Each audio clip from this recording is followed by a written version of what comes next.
Dzień dobry. Dzień dobry Państwu. Dobry. Jest nas takich dwóch okularników, jest niedzielne, tym razem przedwieczorek i w związku z tym podzielimy się z Wami tym sympatycznym, co tornado ekonomicznych wieści przyniosło z Moskwy w ostatnim czasie. Paweł świetnie to zebrał i za chwilę tak patrząc też wrzucę odpowiednie tło, a co? No, ale tu widzę, że cały czas migam, to nie wiem. Ale właśnie coś jest na melonie z tymi tłami, tak trochę to nie bardzo. W związku z powyższym... Może jest za słabe światło. No, ja jestem doświetlony mocno i widzisz, popatrz. Nawet blurowanie tak dziwnie działa. Okay. Więc szanowni Państwo, witamy w naszym coniedzielnym, z małymi wyjątkami, spotkaniu. Tak jak są czwartkowe kolacyjki, u Pawła są już też wtorkowe kolacyjki ekonomiczne z przymrużeniem oka, walące równo po wszystkim i po wszystkich, którzy... Nic nie walimy, przestań takiego. No dobrze, nie walimy. Nas zawieszą znowuż jeszcze na początku, znowu będziemy mieli restrykcje, tak? Jakby to powiedzieć? We wtorki podchodzą z przymrużeniem oka do kwestii ekonomicznych, w soboty Paweł potrafi usiąść sami, powiedzieć co myśli, tudzież zrzucić z wątroby niektóre zagadnienia, bo czasami też tak trzeba, takie katarzis, a my dzisiaj tornado wieści ekonomicznych. Jeśli się Wam będzie podobało, to pamiętajcie, zachęcamy do tego, żebyście zalajkowali, skomentowali, rozrzucili dalej linki do naszych materiałów, które lecą równocześnie na obydwu kanałach, czyli na Kremlinka Show i na Kapitan Lisowski, tudzież w kolejności alfabetycznej Kapitan Lisowski i Kremlinka Show. Możecie też oczywiście pokazać, jak bardzo ta inna, alternatywna wersja, nawet nie powiem może dziennikarstwa, ale vlogowania Wam się podoba, bo ostatnio, to trzeba powiedzieć jedno, dzięki Wam wiemy, kto nam stawia piwo w najbliższym czasie i jest to, pozdrawiamy, Mateusz, Lech, pan Zen, bo zrobił taką sympatyczną niteczkę w pewnym temacie, że posypały mu się kawki i to takie na grubo, że co? Zazdrości. Pełna zazdrość i szacun. Tak. Ale to było piękne, żeby nie było. Sam mu wysłałem kawkę. Dobrze. I mogę to udowodnić. No, także... Ten Władimir Putin, to ty byłeś. Nie, no tak bym tego nie robił. Ale słuchajcie, może przejdziemy do tutaj tego, na co wszyscy czekają. Przypominam, że macie też wersję drukowaną, jak ktoś by wolał. Być może tam będą jeszcze literówki, bo bardzo dzisiaj się spieszyłem, a jakoś nam się to wszystko na koniec jeszcze posypało, dlatego musieliśmy... Ale to jest moja wina. To moja wina. No nieistotne, tak? Myślę, że tutaj... Technikalia nam dzisiaj troszeczkę tutaj nie zgrały. Tak, ale nie chodzi o mikrofon, ani nie ten, tylko chodzi o tekst, że był jeszcze nie gotowy. No w każdym bądź razie na ten moment jest gotowy, przejdziemy sobie. Dzisiaj sobie będziemy dużo mówić na temat ropy, bo dawno nie było na ten temat mówione, a więc połowa pewnie wystąpienia będzie na temat ropy i co się dzieje na tym rynku, ale nie będzie na temat gazu, więc jeżeli ktoś nie lubi tych tematów, to tak w 1/4 może być zadowolony. Ty mi tylko powiedz, jak ci, którzy weszli na longi w gazie w tej chwili wyglądają. No wiesz co, no trochę tam się odbili teraz, ale na które? Bo mówisz na europejskim czy na nadgazie? Na europejskim. No wiesz co, no tam ten końcówka czerwca nie była taka zła w sumie, no. Zastygłeś coś przed kamerą. Tak? Zastygłem? Nie, ja to nie widzę. No faktycznie. Coś się popsuło i teraz na czarno jestem. A widzisz, wykrakaliśmy, że coś będzie nie tak. Ale słychać się. No słychać mnie. Czekaj, może tutaj, nie. Dobrze, zaraz spróbujemy się. Halo? Bo teraz jeszcze zgasł ci głos.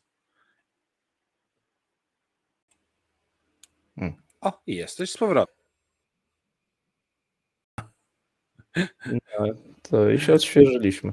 Odświeżyliśmy się. Dobrze, więc może trzeba było się odświeżyć dlatego. No w końcu ciepły dzień dzisiaj.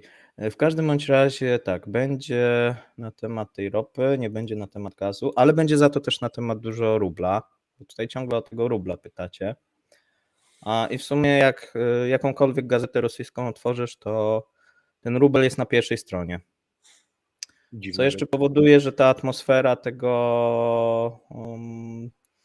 Budowania tej lekkiej nagonki, psychozy po prostu. tak, takiej psychodzy, wiesz, już zaczyna się taka panika. Już w piątek się w czwartek się zaczęła i w piątek, bo zaczęły się stawiać kolejki pod kantory. A z czego kolejki wynikły? I tego gazety nie piszą, ale na Telegramie można znaleźć takie informacje. No i też pytałem się i podobno tak jest, przynajmniej jeżeli chodzi o duże miasta. Nie wiem, jak jest w mniejszych miastach, po prostu w bankach brakuje waluty. Bo wykupili, Nie zdążyli tak? wydrukować. No wiesz co, znaczy tych dolarów i euro nie drukują, ale no chyba, że drukują, ale my tego nie wiemy. No w każdym bądź razie zabrakło i tam jakieś małe ilości, jeżeli ktoś chciał zrobić więcej. I zaczęły się takie, że tam można było kupić na przykład tylko 1000, no bo nie mieli i tak dalej, i tak dalej. Właśnie czwartek, piątek, no i przebiliśmy 100. To o tym sobie będziemy mówić. Tego nie widzicie jeszcze właśnie na tych oficjalnych danych, natomiast są kantory, w których euro znowuż jest jak w ostatni weekend powyżej 100. A więc nawet były takie, które miały 108. Ale o tym będziemy sobie mówić na sam koniec, O, bo nie, no zaczynamy, właśnie. słuchajcie, od czegoś innego. Zaczynamy od informacji na temat tego, co wymyślili ostatnio panowie deputowani z jednej Rosji. Kojarzysz partię, tak? No, oczywiście jest to dla przypomnienia partia rządząca, oficjalnie popierająca jedynie słusznego Władimira Nieomylnego. Tak. I oni się ustosunkowali do ostatniego puczu czy rebelii, która była w wykonaniu grupy Wagnera. No i możesz jak gdyby zgadnąć, no bo też mamy jak gdyby oficjalną tą informację, dlaczego ten pucz się nie udał. Oni to przedstawili nam. Znaczy wiesz, primo to bunt, to jest jedno. 2, zdalne sterowanie, które, żeby nie było jasne, albo żeby było jasne, to nie jest coś nowego, tylko że nie w takiej chamskiej formie się to robi z taką przykrywką, jaką robią Rosjanie. Bo tak zwane briefowanie w każdym klubie parlamentarnym na przykład funkcjonuje w Sejmie, że do pewnych rzeczy, pewnych zjawisk, co do których mogą mieć pytania od jakiejkolwiek redakcji, dziennikarza i tak dalej, dostają pewne twarde sugestie, co mają mówić i jak postępować. I właśnie tak samo zostali zbriefowani rosyjscy deputowani, tylko że dostali dodatkowo do tego jeszcze wszystkiego alternatywę, na co przekierować uwagę. No i ta alternatywa jest w iście stalinowskim stylu, jak dla mnie. No bo przekierować to wszystko na obchody Dnia Miłości, Rodziny i Wierności, aby przypomnieć, w końcu sam Putin się nie rozwodził, innych kobiet nie szukał i był zawsze wierny tej samej jednej od samego początku kobiecie i to samo wśród innych, prawda, dygnitarzy rosyjskich jest popularne i zwłaszcza ta wierność, bo chcą przypomnieć, że oni są ostoją prawicowych wartości. Panie, tatuaże mi z wrażenia uciekły.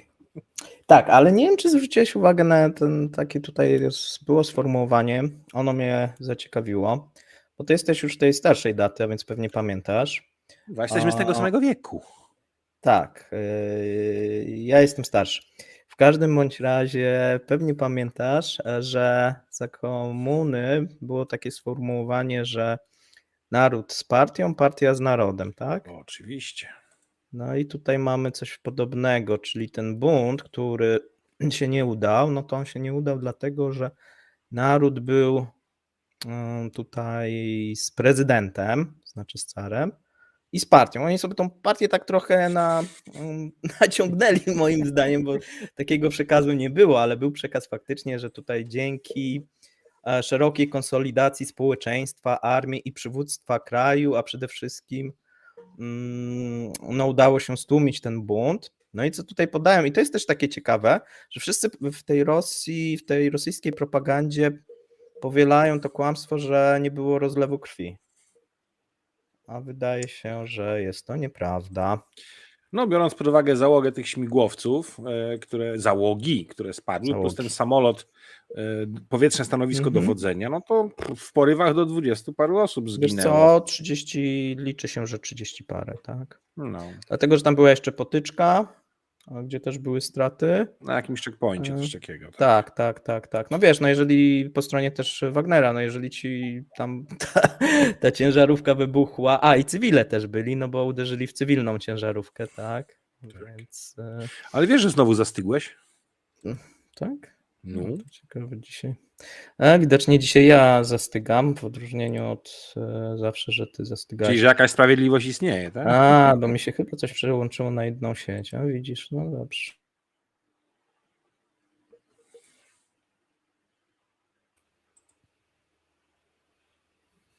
No teraz odstygłem, czy jeszcze nie? Nadal nie.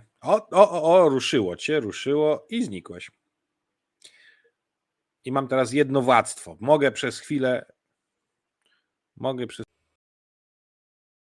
co myślę, tak? No sobie tak ten. Takie przygody mamy dzisiaj. Ja sobie No zmienię, niestety. być lepiej. Ale i tak jest u nas lepiej niż w chwili obecnej od 2 dni na Twitterze. Skala awarii i zmian, jakie zastosował tam Elon Musk, powoduje, że strasznie rośnie poziom wkurzenia u użytkowników Twittera. Tak, ja mam nawet zamiar wypuścić wieści w Rosji w wersji tej postowej. Wyliczyłem 120 postów będzie, więc To ich powinno zainteresować.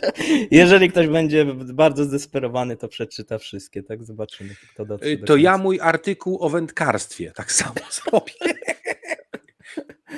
Challenge słuchajcie, jest to challenge, wchodzę w projekt. Masakra, tak. Martin, jesteś z nami. Jak chcesz, Cześć. możesz dołączyć, wysłałem tam linka na grupę, więc w którymś momencie, jeżeli będziesz miał chwilę, to sobie możesz wejść. Natomiast my będziemy kontynuować. O Twitterze wiemy tyle, że są tam jakieś zmiany związane z wprowadzeniem limitów tego, ile można zobaczyć tweetów, ile można wrzucić i tym podobne. No ja rozumiem, że oni przez to muszą mieć duże serwery. W jakiejś przestrzeni to trzeba przechowywać, co też chłonie odpowiednią ilość energii i ich to kosztuje. O tyle to potrafię zrozumieć, ale kurde, no mogliby to w jakiś lepszy sposób komunikować i zapowiadać, wprowadzać, a nie w tak głupi sposób tłumacząc, jak to zrobił Elon. Bo to było takie No w jego stylu. Chamskie. W jego stylu, nie wiem, o co ci chodzi. Jeszcze tam napisał, że z rodziną się można spotkać. No w sumie, why not? No. Jakby ktoś chciał. Facet, którego firma żyje z tego, że ludzie mają przy sobie najczęściej telefon i patrzą, co się na tym Twitterze dzieje, to im mówi, no to dzięki temu, że są teraz te kłopoty, to będziecie mogli się skupić na rodzinie, bo nie będziecie non stop w to patrzeć. Fajnie, podcinasz własny biznes, niech ci będzie. Wiesz co, no nie ma w tym momencie też jakiejś takiej wielkiej konkurencji.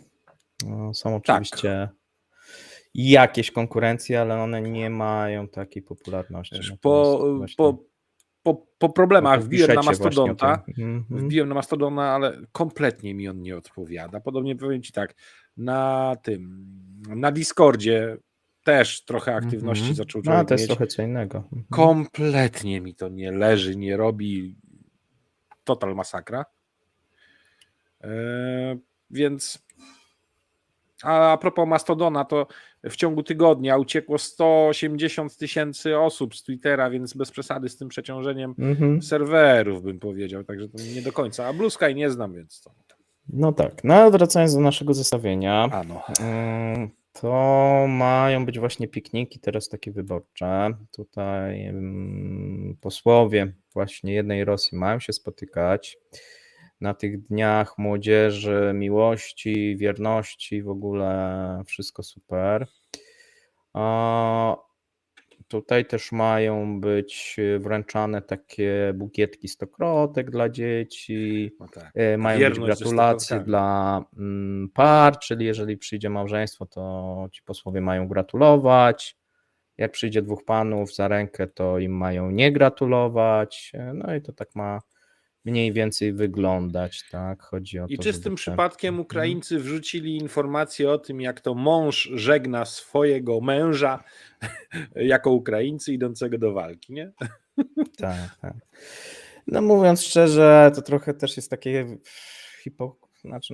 duża hipokryzja, tak, no bo Obydwu Rosja stron. akurat słynie z tego, że zarówno jest dosyć dużo osób, powiedzmy, które są z kręgu LGBT, tak, a więc udawanie, że w Rosji tego nie ma teraz, no wydaje mi się takim trochę dziwnym zabiegiem.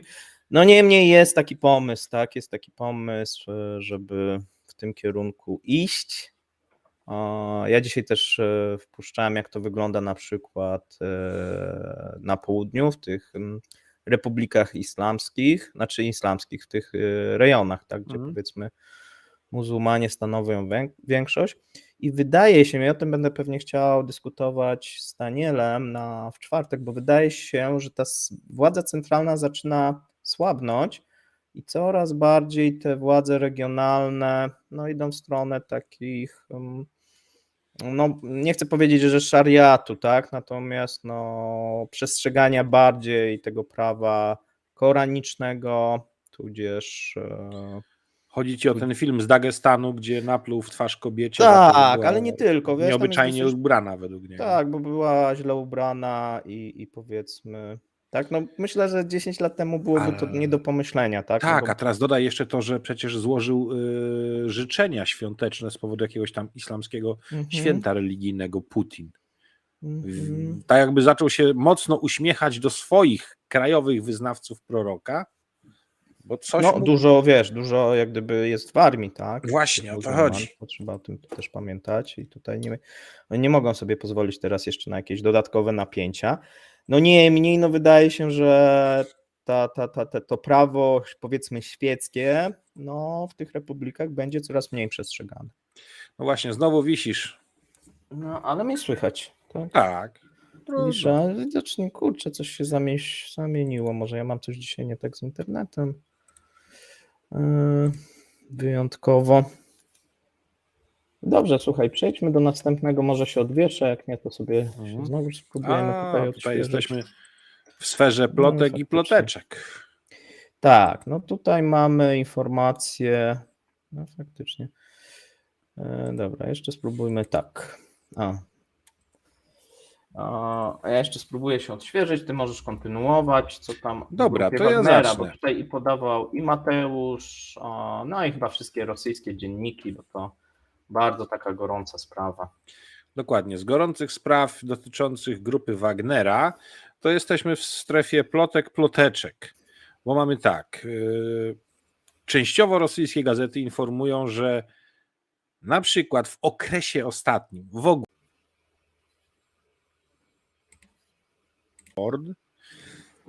który dostarczał na przykład wyżywienie dla rosyjskiej armii, otrzymał 858 miliardów rubli w ramach kontraktów państwowych. Czyli w zaokrągleniu dużym przyjmijmy 1 bilion rubli, a jeśli przyjąć, że rosyjski budżet to jest normalnie około ile? 28 bilionów? Dobrze pamiętam? Co? Rosyjski budżet, ile to było bilionów zazwyczaj? Rubli? Tak pod 30, tak zależy. Od 30 bilionów. Od 25 możesz liczyć, tak? Zależy, tak. czy wiesz, wydatki. 25, 28 bilionów. No to on dostał prawie 1 bilion rubli do swoich firm. Zanotował taki przychód. Nie, więcej.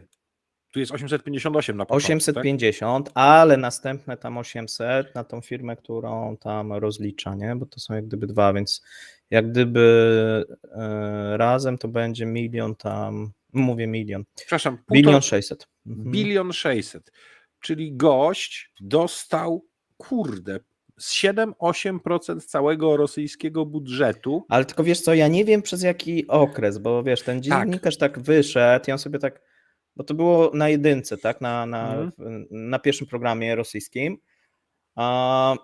No i pewnie celem było, żeby wszyscy o tym mówili, no bo wiadomo, że jak już rzuci dużą kwotę, no i żeby wszyscy zaczęli, moim zdaniem, kojarzyć tutaj Prigorzyna jako oligarchę, a wiadomo, że oligarchów w Rosji się nie lubi, no i na jeszcze takiego oligarchę, który, to jak gdyby trochę się tutaj już sugeruje, że skorumpowany, tak, czyli tam, że różnego rodzaju jakieś nieuczciwe praktyki się odbywały. Wystarczy No i powiedzieć typowo rosyjskie praktyki. typowo rosyjskie, tak. No i pewnie chodzi o to, żeby jego popularność, no bo widocznie robili też jakieś Tak. wewnętrzne sobie badania po tym, być może już nawet teraz, żeby sprawdzić, jaka jest popularność tego Prigorzyna. No i pewnie im wyszło, że jest duża, bo rozpoznawalność się zwiększyła. To znalazłem chyba z 2% taka wśród wszystkich Rosjan, on skoczył powyżej 80%, tak, rozpoznawalności, nie? A to już jest zbrodnia. Myśl o zbrodnia. I wiesz, i przebijały się te obrazki jednak, wiesz, z Rostowa, te kwiaty, te pożegnanie. Swoją drogą, no to jest jakieś też niepojęte, że no Rosjanie jako bohatera w jakimś tam stopniu uważają no byłego kryminalistę, który Siedział dowodzi, dwukrotnie, czyli recydywistę. recydywistę, ale który, wiesz, dowodzi bandą morderców, gwałcicieli, złodziei. No bo tam chyba mało było takich, którzy mieli taką zupełnie białą kartę i nie byli albo karani, albo nie dopuścili się jakichś zbrodni, bo być może nie byli karani, ale większość albo wojennych zbrodni się dopuściła, no albo wcześniej w życiu swoim tym, powiedzmy, cywilnym również się dopuszczała tych zbrodni. Nie? No w każdym razie, wiesz, no Straszne. dzieje się o tyle, że z tym Prigorzynem tu pokazane w jakimś tam okresie czasu, jak wielkie pieniądze, że zarobił w poprzednim roku nie mniej niż 80 miliardów rosyjskich rubli na kontraktach dla wojska, a to na pewno już zarobił. Tak. Przemawia, tak? No i co? Biorąc pod uwagę to, jak żołnierze narzekają na zaopatrzenie, jeżeli chodzi o jedzenie, no to nie mógł bardziej uderzyć w tym momencie reżim putinowski w Prigorzyna, bo oni się skarżą na to jedzenie no straszliwie. Więc to jest piękny sposób na podkopanie zaufania do ludowego bohatera w tym momencie, tak trochę kreowanego przecież, nie?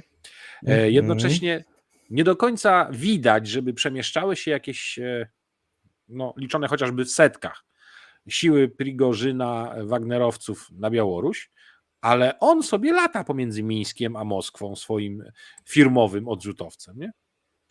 Tak, to jest taka cenna uwaga, że w Rosji, bo być może nie wszyscy kojarzą i literaturę, i muzykę rosyjską. No trzeba się zgodzić z tym komentarzem pana Michała Jagody, że w Rosji jest kult kryminalistów.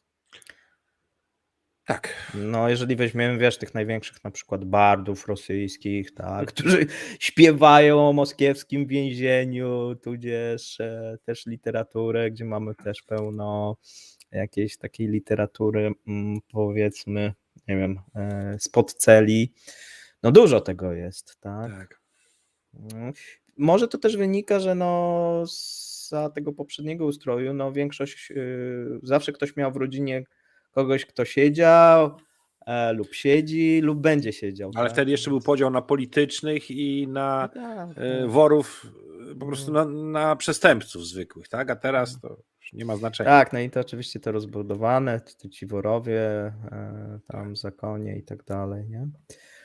No dobrze, ale zejdźmy może z tego tematu, bo on jak dla mnie nie jest Na takie aż bardziej tak płynne ciekawy. tematy. Tak. A płynna jest ropa. A płynna jest ropa, ale no właśnie, ropa. Dywidenda Rosniefti. No i dobre informacje. No bo okazuje się, że przedwczoraj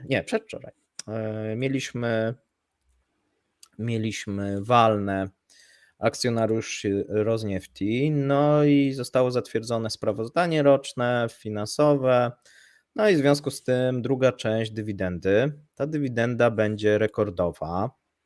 Dlaczego rekordowa? No możemy się domyślać. Bo rząd potrzebuje pieniążków z A i podatków. tak mogłoby być jeszcze lepiej, bo mówiono nawet, były takie jakieś informacje, że tam nawet nie będzie 50% zysku, a nawet 70% zysku, nie?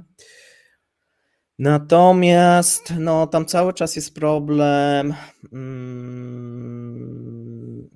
z raportowaniem, bo to raportowanie nie jest, przynajmniej w tym momencie, nie jest audytowe. Zobaczymy, być może to za jakiś czas zmienią. Więc może się okazać, że no nie do końca te kwoty, które teraz sobie w piątek ogłosili, one do końca Znaczy mogą być, a nie muszą być prawdziwe, tak? No bo tutaj znowu wchodzimy, na ile raporty, które nie są audytowane przez międzynarodowe jakieś instytucje, możemy uznać za wiarygodne. No niemniej pochwalili się dosyć dużym zyskiem. A skąd ten zysk się wziął? No z bardzo dużych zysków, jeżeli chodzi o sprzedaż ropy w 2022. Bo przypomnijmy, że ta ropa rosyjska w 2022, ale nie tylko rosyjska, w zeszłym roku, szczególnie w połowie roku, biła rekordy, tak? Tam na Uralsie mieliśmy ceny, które w którymś momencie nawet dochodziły do 100 rubli. Tak, był taki moment. A w tym momencie mamy połowę tego, mamy 50 rubli. No niemniej, no ta dywidenda jest za 2022 rok i ona stanowi na ten moment, jeżeli patrzymy wartość akcji, no to jest na poziomie, ta stopa dywidendy na poziomie 10%. Bardzo wysoka. Tak? Tak, bardzo wysoka stopa. No bo tutaj te wskaźniki, no ktoś może, jeżeli tam w Polsce ma jakieś akcje, to może zobaczyć, że 10% rzadko się spotyka, ale można jeszcze powiedzmy trafić. Natomiast w przypadku, nie wiem, rynku amerykańskiego, no to mamy tam kilkuprocentowe 2, 3, czasami nawet mniej, mniejsze wartości, natomiast no tu mamy 10,1 dokładnie, ale nawet jak na rosyjski rynek giełdowy, no to jest wysoko. No bo druga firma ma wskaźnik 8,9, Norilsk ma 6,7, Nowatek 6%, tak i tak dalej. No tutaj też się wymienia, że wiele firm jednak nie zdecydowało się za 2022 rok wypłacić dywidendy. No i z tych takich największych, no to jest Gazprom. Gazprom, który nie wypłacił tej dywidendy. Znaczy on tam jakieś niby szczątkowe, zaliczkowe pewne rzeczy porobił, ale nie chce podać końcowych danych o swoim wyniku. Tak, bo sobie utajnił. Może sobie utajnił sobie, oni MED zapłacili w 2022 roku wysoki. No byłoby głupotą, jakby teraz jeszcze płacili jakąś dywidendę, szczególnie, że teraz nie mają pieniędzy, tak? Musieliby się zapożyczyć na tą dywidendę. Natomiast pewnie jesteście ciekawi, kto dostał tą dywidendę. No oprócz rządu rosyjskiego tam w tym momencie są bodajże dwie spółki. Znaczy jedna, która to jest taki Roznieftgaz, czy coś takiego się nazywa. I druga spółka jest reprezentująca, i to ma 40%, druga spółka bodajże jest reprezentująca ten Narodowy Fundusz Dobrobytu i tam jest 10%. A jeszcze mamy taką spółkę, gdzie oczywiście jest prezes, tam jest znowuż kilka procent. Natomiast oprócz tego mamy fundusz z Kataru, to jest około tam bodajże 18%. No i brytyjskie BP prawdopodobnie dostanie. No pytanie, czy tutaj nie będzie jakiejś próby, jak to się mówi, zamrożenia tej dywidendy, skoro zamrożono aktywa rosyjskie. No bo wiesz, oni cały czas nie? jeszcze nie sfinalizowali, bo nie mają tych wszystkich wyjścia, tak? Oni ogłosili wyjście bardzo wcześnie, słuchajcie, 28 marca, wyszli z zarządu, tam nie ma w ogóle Brytyjczyków, nie uczestniczą w żaden sposób w działalności grupy, no bo to jest powiedzmy nie jedna spółka, ale grupa dosyć potężna, natomiast no cały czas są wpisani, ja sprawdzałem, nikt ich nie wykreślił, tak, a więc oni są cały od 2021, jak w 2013 bodajże kupili te udziały, no to są cały czas wpisani, nie, a więc powinni dostać, tak, zobaczymy jak to będzie, trochę słuchajcie, śmieszna sytuacja jak dla mnie. Natomiast tak to wygląda. Przejdźmy sobie, słuchaj, do następnego punktu, bo on jest ciekawy. Mamy dyskusje w Europie i w Rosji oczywiście, są różne jak gdyby poglądy, odmienne, na temat zamrożenia rosyjskich dewiz, A raczej zamrożonych rosyjskich. Zamrożonych, tak. No bo przypomnijmy, wbrew temu, co rosyjscy fani mówią, którzy uczęszczają do rosyjskiej ambasady w Warszawie, to Rosjanom udało się zamrozić, albo Europa zamroziła Rosjanom 200 miliardów euro, jeżeli chodzi o bank centralny i około, tutaj się podaje 20 bodajże 4, tak, chyba tak wpisałem 24, tak, 24,1. 24,1, jeżeli chodzi o rosyjskich obywateli. O co chodzi? No bank centralny miał te rezerwy mityczne, tam 600 miliardów, no z czego Europa zamroziła właśnie około 200 miliardów euro. Pozostałe zamrożone pieniądze, no to są głównie Stany Zjednoczone, tam troszeczkę oczywiście jakaś tam Australia, Japonia, jakieś Kanada jeszcze jest, tak, Wielka Brytania. Natomiast jeżeli chodzi o Unię Europejską, no to mamy tutaj 200 miliardów i to jest głównie, te pieniądze są zamrożone, no wielokrotnie o tym mówiłem, w Euroclearze, tak, Euroclear to jest instytucja, która umożliwia transakcje. Są dwie takie, Euroclear i Clearstream. Większość jest w Euroclearze, tam w tym Clearstreamie to tam jest malutko. I akurat Euroclear ma siedzibę w Belgii, a więc teoretycznie te pieniądze są zamrożone przez Belgów. No i powstał pewien problem, bo te pieniądze są albo na depozytach, czyli to jest jakaś gotówka, albo często są to obligacje rządowe. I to są A one wszystkie obligacje mają rządowe. kupon. Słucham? One wszystkie mają jakiś swój kupon Tak. od danego rządu Mają i generują. wykup i generują zysk. Tak. Tak, no są najczęściej obligacje, czasami są jakieś tam też akcje, ale większość to powiedzmy jest obligacje, bo to są takie bezpieczne, powiedzmy papiery wartościowe, czasami są też właśnie jakieś jeszcze inne dłużne. No i okazało się, że do tej pory no troszeczkę Belgowie czerpali z tego zyski, no bo czerpali w ten sposób, że na przykład podatek trzeba było opłacić od tych aktywów, no więc no to przypadał rządowi belgijskiemu. Natomiast w tym roku ktoś wpadł na pomysł, że skoro że to jest niefajne, żeby Belgowie gdzieś tam z tego czerpali Euroclear zyski. No i pytanie, kto miałby czerpać, nie? No i jeżeli chodzi o ten pierwszy kwartał, już przeznaczono kwotę bodajże 700 tych milionów dolarów, to tak mniej więcej wyszło, na pomoc dla Ukrainie. Natomiast no teraz próbuje się to prawnie uregulować, no i chce się zapisać, że że te pieniądze będą przekazywane z zysku Ukrainie. Jednocześnie Unia Europejska cały czas pracuje. Ona miała tam do lipca skończyć, jeszcze nie skończyli, jak to zwykle w Unii. Wszystko trwa wieki. No ale myślę, że na jesieni już będzie jakiś projekt uchwały, która no, rozdysponuje te pieniądze. Zobaczymy, czy wszystko pójdzie na Ukrainę, bo tutaj są różne głosy. Unia Europejska i Parlament tak by chciał, natomiast kraje tak nie do końca. Euroclear oczywiście też tak nie za bardzo chce. No, każdy chciałby na tych pieniążkach położyć łapkę. Tak, no bo wiesz, na Euroclear to tam by zadowoleni byli, wiesz, no nagle 200 miliardów tutaj możesz sobie obracać nimi, tak, nie, że tam trzymać i z tego mieć A nawet niech jakieś to tam... będzie 1-2% w skali roku z tego, żeby przytulić, nie? Pięknie. No wiesz, tu wychodzi tak mniej więcej 3%, jak oni sobie tam liczyli, bo tam są głównie te obligacje na 3,4, 3,7, a one cały czas rosną, jak gdyby te procenty za te obligacje, bo one są zmienne, no więc no to wychodzi 3 miliardy mniej więcej euro rocznie. No i tutaj chcą przekazywać właśnie przynajmniej ten zysk na pewno Ukrainie. Co się stanie jak gdyby z głównymi aktywami, no to jest do dyskusji. Oczywiście Rosjanie krzyczą, że to jest kradzież. No i tutaj trzeba powiedzieć jasno, że jeżeli Unia Europejska zdecyduje się na wprowadzenie takiego prawa, które będzie konfiskowało, no to w mojej ocenie jest to kradzież. Natomiast ja bym nazwał to kontrybucją.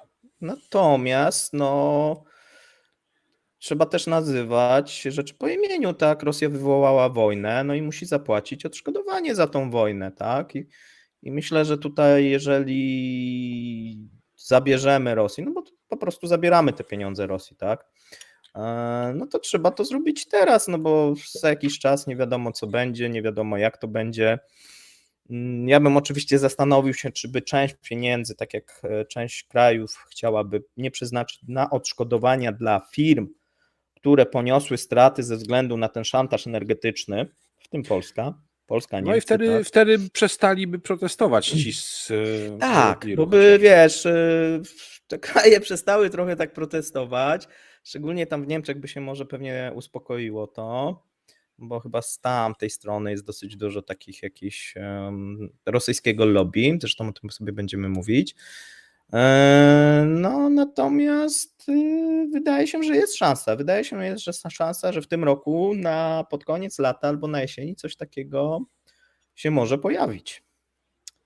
Im byłoby No i to tu chyba. oczywiście ktoś może powiedzieć, a czy Rosja nie może postąpić podobnie? Może. Rosja też ma aktywa, jeżeli chodzi takie lustrzane, Euroclearu i Clearstreamu, tylko że to jest wartość wszystkich aktywów 2,6 miliarda euro. Tak. No, tam jest głównie Euroclear, bo tam ten. Tak, ale każde ten pieniążki ma 100. z oprocentowania od takich kwot są interesujące dla kogoś w biznesie. O, właśnie. Dobrze. No, to przechodzimy do kolejnego punktu. Tak, przechodzimy do kolejnego punktu, a kolejnym punktem będzie, słuchajcie, rosyjskie lobby w Niemczech. Właśnie tutaj widzę, że mam literówkę, więc ja sobie Tak, ale też przy sprawdzimy. okazji jeszcze tutaj Adam Bors wrzuca takie coś, to nie jest odosobniona opinia w tym zakresie, bo to już się pojawiło, tylko chyba raczej Adam w naszych pisze? Już patrzymy. do władzy zbliżonych komunikatach. Chodzi o to, że Tak, panie Adamie, to też jest prawda. Znaczy inaczej, nie wiemy czy prawda, no ale zgadzam się z tą opinią, tak, że Niemcy są przeciwko zatrzymaniu środków, bo będzie to precedens do odszkodowań dla polskich i innych krajów. Tak. właśnie, więc ostatnio jest, powiedziałbym, że kilka różnych działań niemieckich władz, które są na mocno kolizyjnym kursie albo do polskiego rządu, albo też do polskich firm. Mam na myśli tutaj teraz próbę wykreowania, że nie da się dogadać z polskim przemysłem obronnym w temacie remontu leopardów, które są używane na Ukrainie u nas w Polsce, ale o tym, że w dominującym zakresie to Niemcy nie dawali już dotychczas z tymi częściami do leopardów, które były w Polsce. A teraz jeszcze bardziej nie dają rady z częściami do leopardów, kiedy ich więcej się pojawiło na Ukrainie i jeszcze te trzeba będzie naprawiać lub serwisować.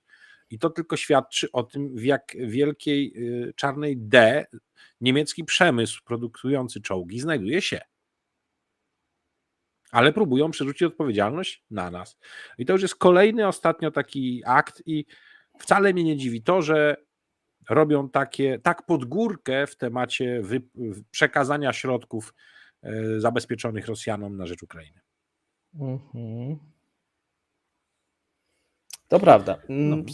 Wiesz, no tu akurat mamy podobnie zdanie. No każdy, wiadomo, no broni swoich interesów. Ja rozumiem tutaj Niemców, że no nikomu się nie uśmiecha nagle teraz jeszcze tyle lat po wojnie płacić jakieś kwoty.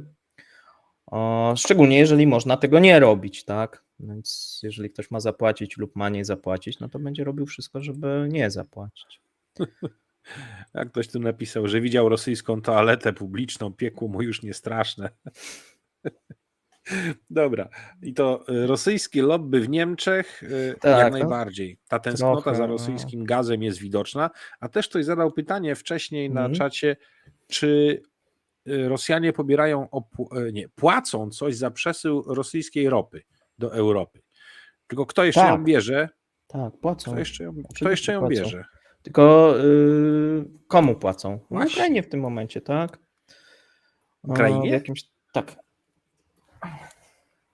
No to chciałbym to zobaczyć, jak to będzie egzekwowane, żeby Ukraińcy te pieniądze zobaczyli. Wiesz co, to było tak egzekwowane, że to było przylewane na przykład na węgierskie, głównie MOL-owi, tak? A potem MOL się rozliczał z... Tak. z Tak, czyli w Ukrainą. którymś momencie, bo wiesz co, Rosjanie przestali płacić, Ukraińcy powiedzieli, że w takim razie zamykają. MOL się dogadał z Rosjanami, żeby płacili im, bo na początku MOL, jak gdyby Ukraińcy powiedzieli, ok, no to MOL, chcesz, żeby wam tą ropę wysyłać, to płaccie. W tym momencie MOL zaczął płacić, dogadał się z Rosjanami, żeby Rosjanie im płacili i po temacie z grubsza. Natomiast I to jest temat odpowiedź na to, dlaczego wróci. nie niszczą rurociągów ropy Ukraińcy. Tak, ale wiesz co, oni wystąpili o zwiększenie w tym momencie już kwot, prawdopodobnie się na to zgodzą, natomiast mówi się, że od następnego roku nie będzie, no bo oni jak gdyby nie mieli możliwości teoretycznie zerwania tego kontraktu, no bardzo skomplikowane, tak? Natomiast bez jak gdyby kar. Natomiast kontrakt się kończy w przyszłym roku i Ukraińcy powiedzieli, że nie będą go odnawiać. No, Za tranzyt, tak? Że, no bo nie ma takiej jak ciekawe. gdyby.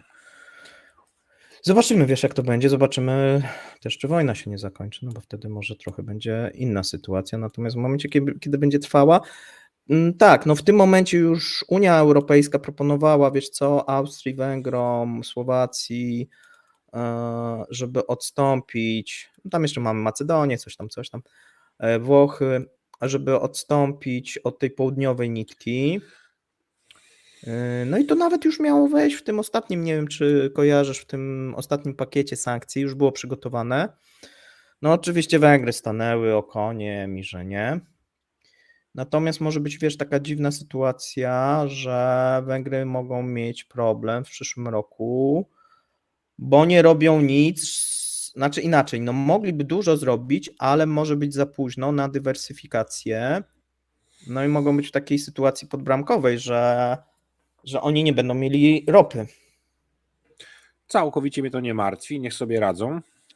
Wiesz, bo już jest połowa roku, a już powinni jak gdyby się a jeżeli Ukraińcy dotrzymają słowa, no to skąd oni wezmą tą ropę, jeżeli się pod ten Adriatyk nie ropa jak podepną, ropa, nie? no również magazyny gazu ziemnego. Tak, z gazem jest podobnie, bo też się mówi o tym, że w przypadku gazu może być sytuacja podobna. Ale wracając do tych Niemiec, to jest lobby. Diaspora rosyjska w Niemczech to jest diaspora rosyjska, ale to lobby w krajach, w landach, czyli w krajach związkowych, tak, które tworzą Niemcy, no w tych wschodnich, po DDR-ówku, no zdecydowanie i ostentacyjnie ta sympatia jest widoczna. No, no oni się chyba już nawet nie kryją się, tak? Absolutnie. Mamy premiera kraju właśnie związkowego Saksonii, tak, pana Kretschmera i pan Kretschmer mówi, że nie powinno się zamykać tej drogi dla rosyjskiego gazu i on nawet proponuje, żeby odbudować i uruchomić Nord Stream 1, tak, ponieważ no, trzeba z każdego kierunku tutaj ten gaz pozyskiwać. Mówi też o tym, że ten konflikt, który się odbywa na Ukrainie, on mówi to, co rosyjska propaganda, tak, że trzeba tutaj użyć tylko rozwiązań dyplomatycznych, tak. No i on tutaj naciska nawet na ten rząd tego biednego kanclerza, nieudanego Schrödera, żeby coś z tym zrobił, nie? Czyli tutaj mamy trochę taką fałszywą sytuację, że mamy w tych Niemczech też takich polityków, no, którzy są otwarcie prorosyjscy. U nas no, też są tacy politycy, ale jednak to nie jest mainstream. Nie mają mocy sprawczej. I to nie jest premier kraju związkowego, czyli tak jakby u nas, nie wiem, to też można, złe porównanie, że wojewoda, tak, no trochę ktoś ważniejszy jednak. Nie, to władze samorządowe, to byłby marszałek województwa. Tak, marszałek, dobrze, no to faktycznie, tak, jakiś marszałek wojewódzki, no ale no czy prezydent miasta, może tak, nie, jakiegoś dużego, tak, Warszawy by żądał, tak, od polskiego premiera, żeby tutaj ktoś tu zwrócił uwagę, współpracować z Rosją, nie? Że użyłeś nazwiska Schroeder zamiast Scholz. Jezus, Schroeder, ojej. Ale to wiem, dlaczego się pomyliłem. Tak, ja nie widzę różnicy między tymi dwoma osobami, jeśli chodzi o podejście do włażenia w zadek za ruble. Tak, i też jest taka ciekawa rzecz, nie wiem, czy zwróciliście uwagę, że rosyjskie firmy bardzo lubią zatrudniać w swoich zarządach Byłych Niemców. polityków niemieckich. Ale nie tylko polityków, ale różnego rodzaju też przedsiębiorców niemieckich. No zobacz, kto w tym momencie jest tym nowym prezesem Moskwicza. A nawet nie wiem. No to sprawdź, tak? Tutaj za moment nam napiszą. Teraz nie pamiętam nazwiska, natomiast osoba, która jak gdyby zajmowała się tą motoryzacją silnie w Niemczech, tak? Mhm. Więc oni jak gdyby cały czas gdzieś przyciągają, tak, tych Niemców. Ja podejrzewam, że przyciąga głównie tutaj kasa. Zawartość teczki personalnej z dawnych Tak, czasów. i jeszcze wartość teczki, bo podejrzewam, że na co niektórych tych polityków to oni mają dosyć grube teczki, szczególnie tych właśnie z byłego DDR, tak, a więc no i wiesz, i z jednej strony wydaje się, że to cały czas trwa, natomiast z drugiej strony będzie to się osłabiać jednak, no bo to o tym mówiłem wczoraj. No mamy taką sytuację, że ta wymiana handlowa pomiędzy Unią Europejską a Rosją spadła, jeżeli chodzi o zeszły rok, a szczególnie jeżeli chodzi o ten rok. No i niedługo zbliżymy się do takich wartości w stylu 1%, tak, jeżeli chodzi o wymianę. Teraz ty zastygłeś albo gadasz przez telefon. A nie. Nie gadam, ale muszę odpisać. Ale wiesz co, ja chyba zastygałem przez ten blur, bo teraz zobacz, nie zastygam, Tak, nie? to chyba ten był Ten blur. chyba blur coś nie do końca bluruje albo bluruje już tak właśnie do końca. No w każdym bądź razie, słuchajcie, wydaje się, że z jednej strony ci politycy, myślę, że wraz z odchodzeniem tych polityków na emeryturę trochę oraz zastępowaniem młodszymi politykami, zresztą to widać, zobacz, masz partię tych zielonych, gdzie ci politycy są troszeczkę już z innego nurtu i masz powiedzmy tych polityków z SPD, no i wśród tych zielonych, tych takich jawnie prorosyjskich fanów, no to tak za bardzo nie ma. Więc jednak tutaj też wiek ma znaczenie. No i skąd te osoby pochodziły, bo wydaje się, że właśnie z tej wschodniej części Niemiec mamy więcej rosyjskich fanów. Tak, jeżeli chodzi o polityków. O, tu mi się spodobał komentarz kolegi Fisza. Wszyscy mogą sobie przeczytać. Generalnie w sedno nie. trafione. Jaka jest różnica między Schröderem a już widzę. Scholzem? Scholz jeszcze nie był wyświetliłem go. wiceprezesem Gazpromu. A to ja wyświetliłem. Tak, ty wyświetlasz. No to w końcu Tak. dobrze. No, Gerhard też by się odnalazł, tak, to prawda. najbardziej. Więc patrząc na to, niestety mamy do czynienia z silnymi działaniami rosyjskimi w Niemczech. I to jest ostatnio coraz bardziej wzmacniane działanie, czyli ktoś nacisnął, albo jak ktoś mówi, zaczął mocno ciągnąć lejce w Moskwie w tym Ale to celu. oni tak co miesiąc. Masz te takie artykuły co miesiąc, tam w Berlingen Zeitung czy tych Tak. innych. No to ja myślę, że tam co jakiś czas jest tam, nie wiem, czy przelew leci, tudzież jest jakiś tam komunikat dla nich, żebyście coś tam uaktywnili, bo ostatnio nic nie robili, nie, a za darmo to tak nie można. No nie wiem, słuchajcie, wygląda to jakoś, jak dla mnie strasznie, tak, że politycy jednak kraju, który twierdzi, że nie ma korupcji, który, nie wiem, uważa, że jest najlepiej zorganizowanym krajem Europy. Nie, wiesz co, ale że ma jakieś takie moralne prawo w stosunku do innych krajów, tak, no i mamy, że tak powiem, jawną korupcję polityczną, tak, Ilość polityków niemieckich zatrudnianych w firmach rosyjskich jest największa, chyba na drugim miejscu są Austriacy, a potem dopiero następne nacje.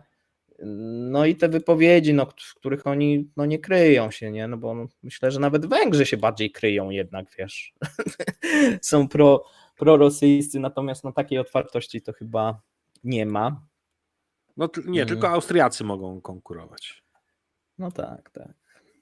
Chociaż ostatnio właśnie też może mniej. No dobrze, przejdźmy do następnego. Wojna transportowa.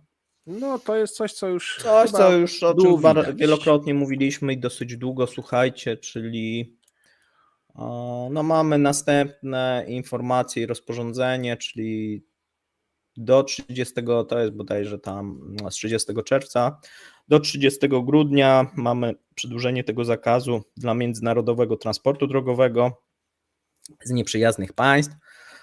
No i to byłoby wszystko fajnie, tylko zwiększył się de facto, jeżeli się wczytamy w szczegóły, tutaj chyba nie podałem tego, zwiększył się zakres tego, czego nie wolno wwozić do Rosji. No i jeszcze dodatkowo został dorzucony zakaz dla polskich samochodów, tutaj przewozu towarów przez terytorium rosyjskie, z wyjątkiem leków tak naprawdę. Jakieś tam jeszcze są jakieś takie drobne wyłączenia i z wyłączeniem kaliningradzkiego obwodu. Więc zobaczymy, co na to Polacy, no bo to jest jakiś tam kolejny po tych zielonych kartach i tych ubezpieczeniach. Następny element, no, który powoduje, że tak naprawdę Rosjanie sankcjonują, znaczy wprowadzają sankcje sami na siebie, bo inaczej tego nie można nazwać. Tak, bo jeszcze za tym idą, może niektórzy nie wierzą, ale idą za tym kontrole w firmach, które mają koncesje transportowe w Polsce, które mają niejasny kapitał w tym momencie i samych rosyjskojęzycznych kierowców, i to jest zarówno z donosów polskiej konkurencji, i tutaj absolutnie się im nie dziwię, jak i po prostu z analityki wszystkiego, łącznie z ruchami, jeżeli chodzi o przychodowość, skąd, z jakich kierunków. Czasami ten system STIR robi robotę porządną, tak jak w tym przypadku, i zaczyna się kociokwik dookoła niejasnych firm, które prawdopodobnie zostały powołane przez rosyjski i białoruski kapitał do obsługi właśnie transportu dla Rosji. Tak, a więc te towary coraz mniej będą przechodziły gdzieś tam przez Polskę, to na pewno. Będą przechodziły gdzieś pewnie przez Turcję i kraje te azjatyckie do Rosji, natomiast z miesiąca na miesiąc będzie tego coraz mniej. Są dwa powody, znaczy kilka. Pierwszy oczywiście to sankcje, drugi to teraz ta wojna transportowa i trzeci to kurs rubla. No bo jeżeli chodzi o kurs rubla, to ten rubel w przeciągu roku osłabił się w stosunku do euro o 72%. W ciągu Czyli tego te roku, produkty europejskie są coraz droższe, a w stosunku do powiedzmy juana o 50%, nie? Pamiętasz, że mówiliśmy o tym, że średniomiesięczna dewaluacja rubla do dolara wynosiła około 8%? Tak. Teraz minęło 6 miesięcy. Czasami razy... było mniej, czasami więcej, nie? Tak. Ale jak sobie uśrednilibyśmy, to tak wygląda. Powiem szczerze, ja to już mówiłem kilkakrotnie, dla Rosjan to najlepsza inwestycja. Jak nie wiesz, co zrobić z pieniędzmi, to kup euro i dolary. I nie trzymaj ich w stracisz. banku. I nie trzymaj, broń Boże, w banku, bo jeszcze ci zabiorą, Tak. bo takie pomysły też chodzą. A więc kup sobie albo dobry safe, albo gdzieś pod poduszką, albo nie wiem, zakup w ogródku. Zainwestuj w kałasznikowa do ochrony tego wszystkiego. Tak, cokolwiek innego, natomiast wiesz, nie ma takiej inwestycji obecnie w Rosji, która by dawała taki zwrot. Tak się zastanowię. Mieszkania, nie wiem, tam ostatnio też patrzyłem, te czynsze cały czas spadają. Można kupować w tym Mariupolu, teraz oni kupują, ale to trochę taki ryzykowny biznes, bo oni tam żyją w przekonaniu, co niektórzy, że to będzie rosyjskie i że tam będzie jakiś kurort, tak, jak się wojna skończy. Takie ryzykowne aktywo.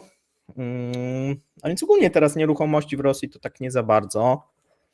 Akcje kiszą, tak, coś tam jakieś, nie ma jakiegoś tam, może właśnie ten Rosneft ostatnio dosyć dobrze sobie radził, bo wszyscy jak gdyby, bo tam Czech jest we free flow, i w wolnym obrocie i kto kupił, to wiadomo, ponieważ była dywidenda, to pod dywidendę były te wzrosty, ale tak to nie ma jakichś takich, można powiedzieć, pewnych inwestycji, a to waluta, pewna inwestycja, tak? Jak za komuny w latach 80. Nieważne kiedy kupiłeś, wystarczy, że dużo trzymałeś, chroniło cię przed inflacją.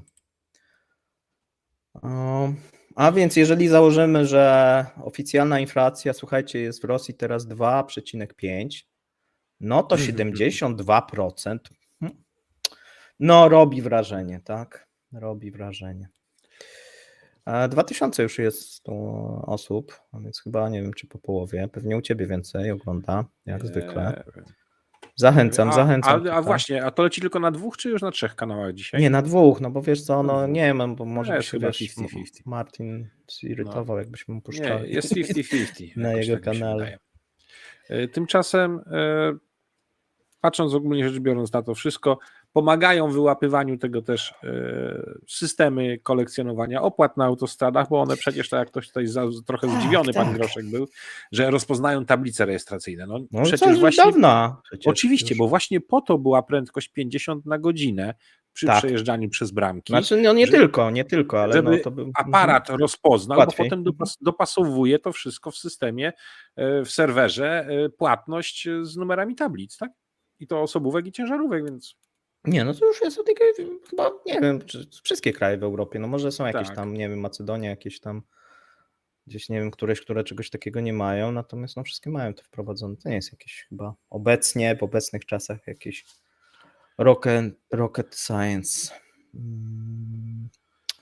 To idziemy dalej. Jedziemy dalej. I to mi się podoba. Bardzo. Dalej, dobrze. Miejsce 4. Konfiskata rosyjskich aut w Niemczech. A to jest dobre. To ja przeczytałem i nie wierzyłem. Ale słuchajcie, sprawdzona informacja, tak. Na RBC pisali, znaczy sprawdzona na takiej, że w rosyjskiej prasie, w niemieckiej prasie, tak. No okazuje się, że właściciele samochodów z rosyjskimi tablicami rejestracyjnymi zaczęli się skarżyć na konfiskatę ich pojazdów w Niemczech, ponieważ okazało się, że Niemcy zaczęli podchodzić, jak to czasami Niemcy, albo inaczej, no niemieckie urzędy zaczęły podchodzić bardzo rygorystycznie do uchwalonych sankcji, bo zgodnie z rozporządzeniem w sprawie sankcji Unii Europejskiej zakazuje się zakupu, importu i tranzytu towarów z załącznika jakiegoś tam bodajże 21. No i akurat tam są samochody i osobowe też. No to tak. I w związku Więc z tym, teoretycznie, jeżeli ktoś sobie chce kupić rosyjski samochód albo sobie sprowadzić, no to może mieć problem. Wystarczy, że to będzie na rosyjskich blachach, a niekoniecznie rosyjskiej produkcji auto. I to Nie musi być. Chodzi o to, że jak gdyby z Rosji, tak? No bo to jest jak gdyby import. Ktoś może powiedzieć, no dobrze, ale to taki zero, no chodzi ogólnie, tak? Jak gdyby wozisz, tak? No to jest jak gdyby tutaj import tego towaru, nie? Tak. Co innego, jeżeli on oczywiście będzie na niemieckich, a właścicielem będzie Rosjanin, no to nie ma problemu, żebyście rozumieli, tak? Natomiast jeżeli będzie import towarów lub tranzyt tych towarów, no to ale jeszcze jak jedna rzecz. jest podejrzenie. Samochód spoza Unii Europejskiej może przebywać na terenie Unii Europejskiej i służyć do Tak, jakiś tam wykorzystania czas. tylko jakiś określony czas. Proste. Tak. Przecież jak No. czapka. To nie jest to, że obywatel Unii, Polak jeździ swoim autem cały czas za granicą. To jest różnica. Nie. I muszą to Rosjanie odczuć. Tak, oni twierdzą, że to jest nieprawne i tak dalej, ale jak to zwykle Niemców mało to interesuje, oni mówią, że tutaj jest takie rozporządzenie i czapka. No i są oczywiście jakieś tam skargi, sprawy w sądzie w tym momencie. No ileś tych aut zostało skonfiskowanych. Tutaj jeszcze mieszkający w Niemczech Robert Freitag mówi, że dużo willi zostało skonfiskowanych w ostatnim czasie w Niemczech i chcą teraz licytować je i przeznaczyć z tego zysk dla Ukrainy. Ciekawe. Nie wiem, wiesz, tego nie Było, widziałem. Robert, widziałem, że były, wiesz, we Francji, we Włoszech takie przypadki, ale w Niemczech nie słyszałem. Dokładnie, to prośba. Robert, jakbyś mógł jakiś link dla wyślij. potwierdzenia tego nam podrzucić, byłoby miło. Na razie traktujemy to jako ciekawostkę. Bo my nic nie wiemy na ten temat. Tak. No ale znowuż, jeżeli to gdzieś jest coś w załączniku i się okaże, że podlega sankcjom, no co Niemcy będą się stosować, no nie ma przebacz, tak? No chyba, że będzie jakaś korupcja, no to wtedy nie, no ale to wiadomo. Okay. Idziemy dalej. No, przechodzimy do tych już ważnych rzeczy coraz bardziej, bo wchodzimy na podium. Zmiana podatku dla firm naftowych. No i tu mamy zmianę tego podatku. Pamiętasz, że oni mają ten podatek płacić, to było takie skomplikowane, nie wszyscy rozumieli, czyli mają płacić podatek, różnego rodzaju podatki, bo to nie jest jeden podatek, to są 3 podatki z grubsza, ale najważniejsze od czego? Bo do tej pory no to płacili podatek od ropy, którą wydobywali Rosjanie. No ale rząd wpadł na wspaniały pomysł, że nie będą płacić od tej ropy, którą wydobywają, czyli na przykład Urals, tylko będą płacić podatek od ropy norweskiej czy europejskiej, od Może Brent. tak, indeksowany do. Tak, nie? Dlaczego? No bo są sankcje i to jest nieuczciwe, że ta ropa Urals jest tańsza. No tak jest grubsze takie tłumaczenie, głupie. No bo przez to wiadomo, skoro ona jest tańsza, no to budżet państwa na tym traci, no a też budżet państwa nie może tracić, mają tracić, te firmy naftowe mają na tym tracić, a nie budżet państwa. W związku z tym wprowadzono taki pomysł od czerwca,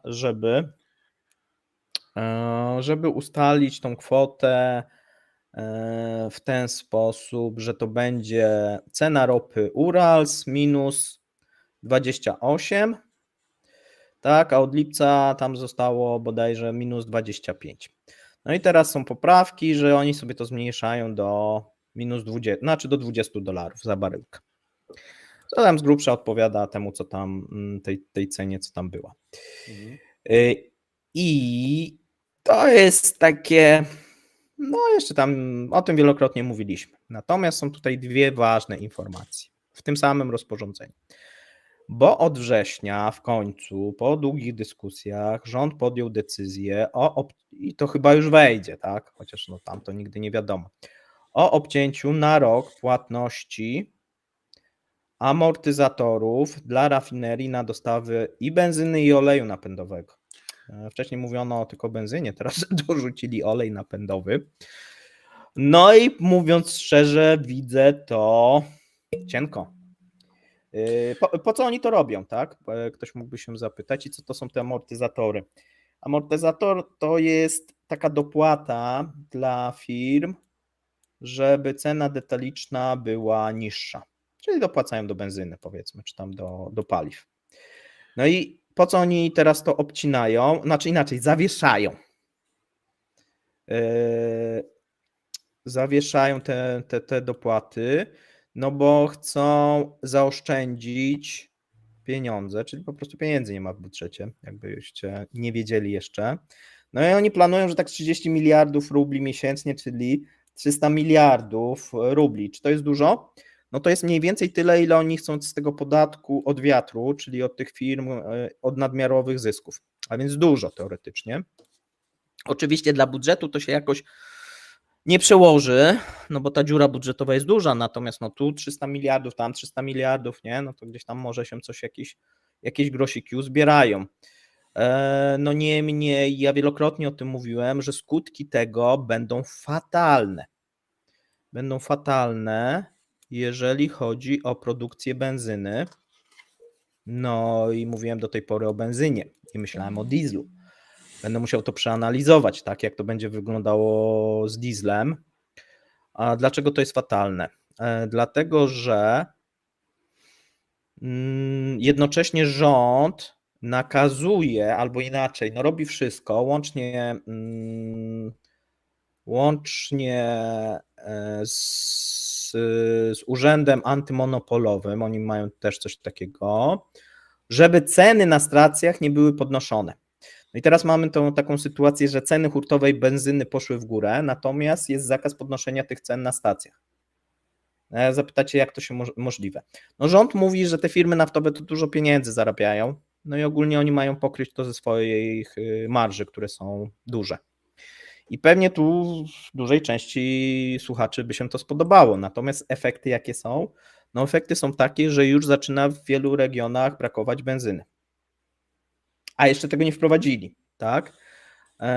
Dlaczego? No bo te ceny benzyny jak gdyby już się przygotowuje i poszła w górę ta cena hurtowa, natomiast no te ceny na stacjach jeszcze nie poszły, no bo nie mogą, bo inaczej jest kontrola i tak dalej, i stacja jest zamykana i inne jakieś dziwne rzeczy. Dotyczyło to, jak ja pisałem, to 2 tygodnie temu, musiałbym teraz sprawdzić, 2-3 tygodnie temu pisałem, dotyczyło to już 4 regionów, w tym na przykład Krymu, że tam sporo, na przykład stacje zaczęły podnosić jednak tą cenę, no i przyszedł urząd antymonopolowy, powiedział, że nie dostaliście zgody, zamykamy stację, tutaj kara i tak dalej. No i sytuacja robi się moim zdaniem, my to popieramy oczywiście z Maćkiem, bo sytuacja robi się dramatyczna. No i teraz słuchajcie, co rząd wymyślił, bo to jest najlepsze, żeby tą sytuację, i tu tego nie macie w artykule, bo już nie umieściłem, bo zrobiłem osobny kiedyś na ten temat artykuł, na temat czy Rosji braknie benzyny. Oni wymyślili sobie, że będą, i to w piątek poszło, że będą limity eksportowe.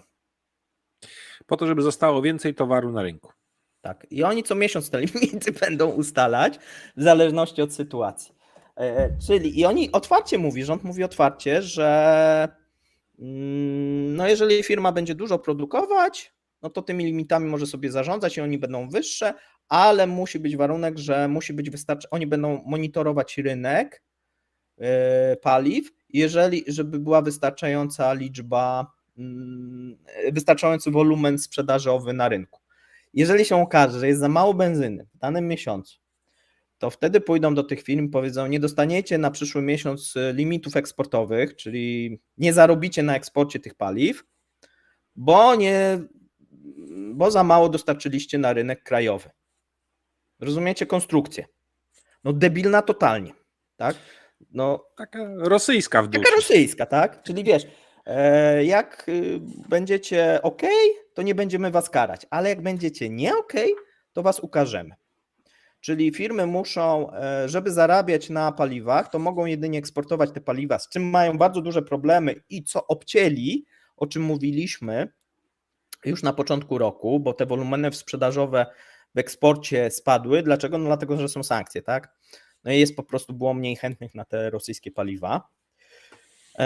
Ale jacyś chętni byli, no bo te paliwa gdzieś na ten szary rynek, a więc jeżeli chcesz zarabiać, to musisz na szarym rynku gdzieś kombinować, żeby te paliwa wywieźć powiedzmy do Emiratów Arabskich, gdzieś się tam na boku dogadać, żeby oni to na przykład potem próbowali do Europy sprzedać lub nie wiem, coś tam się z tym stało. No i jednocześnie musisz produkować na rynek lokalny, a jeżeli się okaże, że sprawdzimy, że według nas za mało wyprodukowałeś, no to wtedy nie będziesz mógł sprzedawać na szaro tej benzyny do tych Emiratów. Albo Ale mniej będziesz mógł zasadniczo sprzedawać. kolega Smoczek, którego pozdrawiamy, dobrze to spuentował. Czy ja dobrze rozumiem, mamy przykład autosankcji? Tak. No znaczy, jakieś, nie wiem, słuchajcie, jak... Trzeba tęgiej radzieckiej głowy, żeby takie coś wymyślić. A z czego to wynikło? Bo teraz oni zauważyli jedną rzecz, że oni zgłosili się do tych firm, że oni za mało produkują. I co firmy odpowiadały? Rosneft na przykład odpowiedział, że oni 4-krotnie zwiększyli produkcję paliw. Jakieś tam papiery na to przygotowali, a oczywiście na rynku nie było. Więc wszystkie firmy nagle okazało się, że oni produkują nawet powyżej. No ale nie ma tej benzyny na rynku, tak? No więc Amba Fatima, benzyny nie ma, ale w papierach jest, tak? No i słuchajcie, no i tu będzie taka zabawa teraz w kotka i myszkę, która może spowodować, że faktycznie tej benzyny nie będzie. Dlaczego? Dlatego, że wbrew pozorom te firmy naftowe jakoś, ponieważ obcięły już produkcję paliw, to idziemy w tym kierunku, że tym firmom naftowym nie opłaca się totalnie, nie będzie się teraz opłacać totalnie rafinować ropy. A jeszcze jak dorzucili mi teraz diesel, oj, powiem, że może być bardzo ciekawie.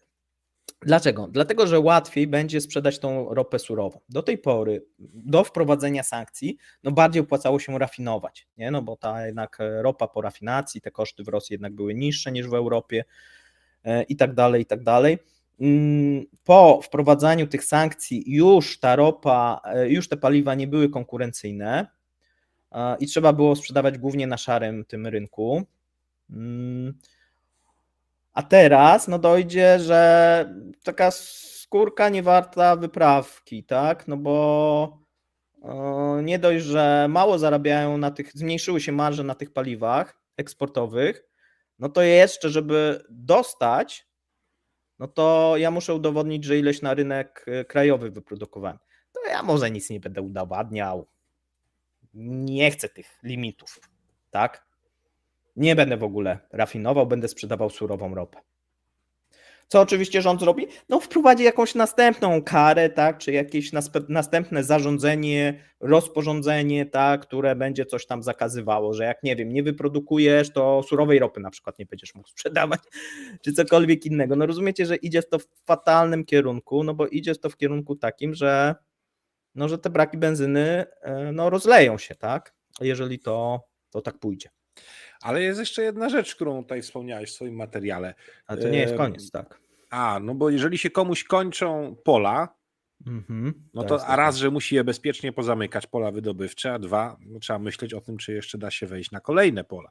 No. To, co się dzieje, to w tym momencie daje żadne szanse, żadne wsparcie na Ale to, to poczekaj, żeby móc powiedz, to bo zrobić. o co chodzi?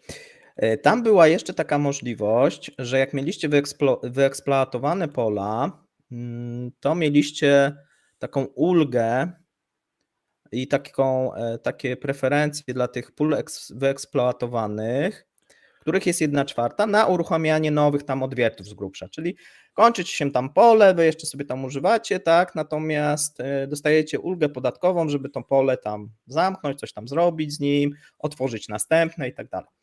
No i co rząd wymyślił? No rząd wymyślił, że nie będzie ulgi. No bo ta ulga za drogo kosztuje, a trzeba przecież pieniądze ściągnąć. No i tu słuchajcie, jest dużo do wzięcia, bo aż 460 miliardów kolejnych rubli. Co prawda w ciągu 3 lat, ale są co niektórzy, którzy mówią, że to nie będzie w ciągu 3 lat, bo się nie rozłoży równo, czyli jak gdyby oni teraz skumulują, tak? I od 2021 te wyczerpane pola stanowiły bo dużo stanowiły, no mówię 1/4, 140 milionów ton rocznej produkcji, tak? A więc to jest dużo i to ma być przez aż 3 lata. Oni sobie tam jakiś czas temu wymyślili, że chcieli zamienić taki podatek, który mieli do tej pory od kopalin MET, na taki inny system.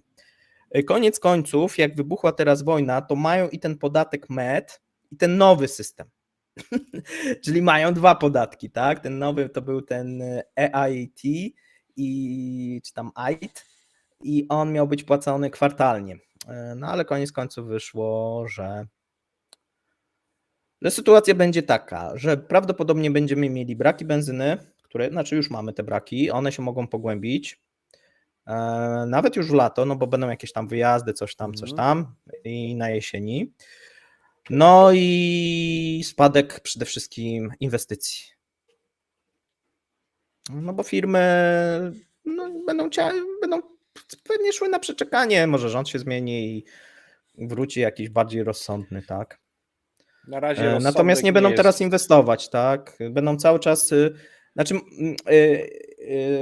to nie będziecie na przykład, będzie też taki paradoksalnie odwrotny tu kierunek, bo oni będą na przykład chcieli zamknąć to pole, ale ponieważ nie mają tej ulgi, to będą jeszcze cały czas jeszcze to pole eksploatować. Utrzymywać je jako eksploatowane. Tak, bo koszt jak gdyby zamknięcia będzie duży, czyli jeszcze tam na przykład jeszcze przez rok, pomimo że już tam tej wody jest strasznie dużo, to jeszcze, bo jak gdyby koszt zamknięcia będzie większy niż jak gdyby dalszej eksploatacji. I wbrew pozorom będzie to powodować, że tej benzyny, ropy, czyli produkcja nawet może teoretycznie wzrosnąć, tak w krótkim terminie, tak bardzo, tak w przeciągu powiedzmy pół roku, no bo można bardziej eksploatować te pola, zresztą to już robią, mocniej eksploatują istniejące pola, natomiast nie będzie greenfieldów, nie będzie nowych odwiertów, nie będzie tych odwiertów na szelfie, no i za powiedzmy 2-3 lata będzie dramat, no bo tam się po prostu już skończy ta ropa, już będzie sama woda płynąć, nie? Lub nic nie będzie płynąć, a nie będzie tych nowych, a są jeszcze problemy te technologiczne, które doszły, bo do tych najbardziej zaawansowanych, i to też jest może taki tutaj pomysł, moim zdaniem fatalny, tak? Bo do tych najbardziej zaawansowanych tych pól i najtrudniejszych potrzebna jest zachodnia technologia, a do tych starych sowieckich, no to nic nie jest za bardzo potrzebne, tylko ludzie. No i dzięki temu, że oni będą trzymać te stare pola, no to tam ta rentowność tych pól nie będzie jakoś mocno spadać, nie trzeba capexowych jakichś inwestycji robić. No na rok może starczy, tak? No firmy oczywiście naftowe są bardzo niezadowolone z tego, no ale jak to w Rosji trzymają fason, tak, no nie mogą się za bardzo wychylić. No zobaczymy, co z tym będzie. No i przejdźmy sobie teraz do miejsca drugiego. Też z ropą związanego. I oczywiście na miejscu drugim będzie rosyjska ropa. Dlatego, że mamy informacje na temat eksportu rosyjskiej ropy drogą morską. No i okazało się, że mamy spadek. Spadek aż o 1 000 000 baryłek, ale zanim się tutaj wszyscy tam, nie wiem, ucieszą lub zmartwią, no to wszystko wygląda na to, że ten spadek jest spowodowany remontami. Głównie w Primorsku. Natomiast no, spadek o 1 000 000 baryłek w przeciągu tygodnia, no to jest duży spadek. Dziennie oczywiście 1 000 000 baryłek dziennie. Wcześniej był spadek o 200 tam kilka tysięcy. Natomiast wszyscy porównują to do lutego, kiedy Rosjanie obiecali, że będzie spadek o 500 000, tak, baryłek dziennie, nie? Bo oni chcieli z tym OPEC, zrobili taki deal, że Arabia Saudyjska zmniejsza i oni też zmniejszają. No i Arabia Saudyjska zmniejszyła, a oni będą zmniejszać, chyba. Znaczy, no nie zmniejszyli, oszukali. Niech się kłócą dalej w ramach OPEC. No i Arabia Saudyjska nie jest zadowolona z tego układu. No niemniej, no udaje, że się nic nie stało. No napięcie jest dosyć duże, słuchajcie, bo jeszcze dodatkowo Rosjanie wymyślili sobie, że wszystkie dane na temat produkcji zostają utajnione.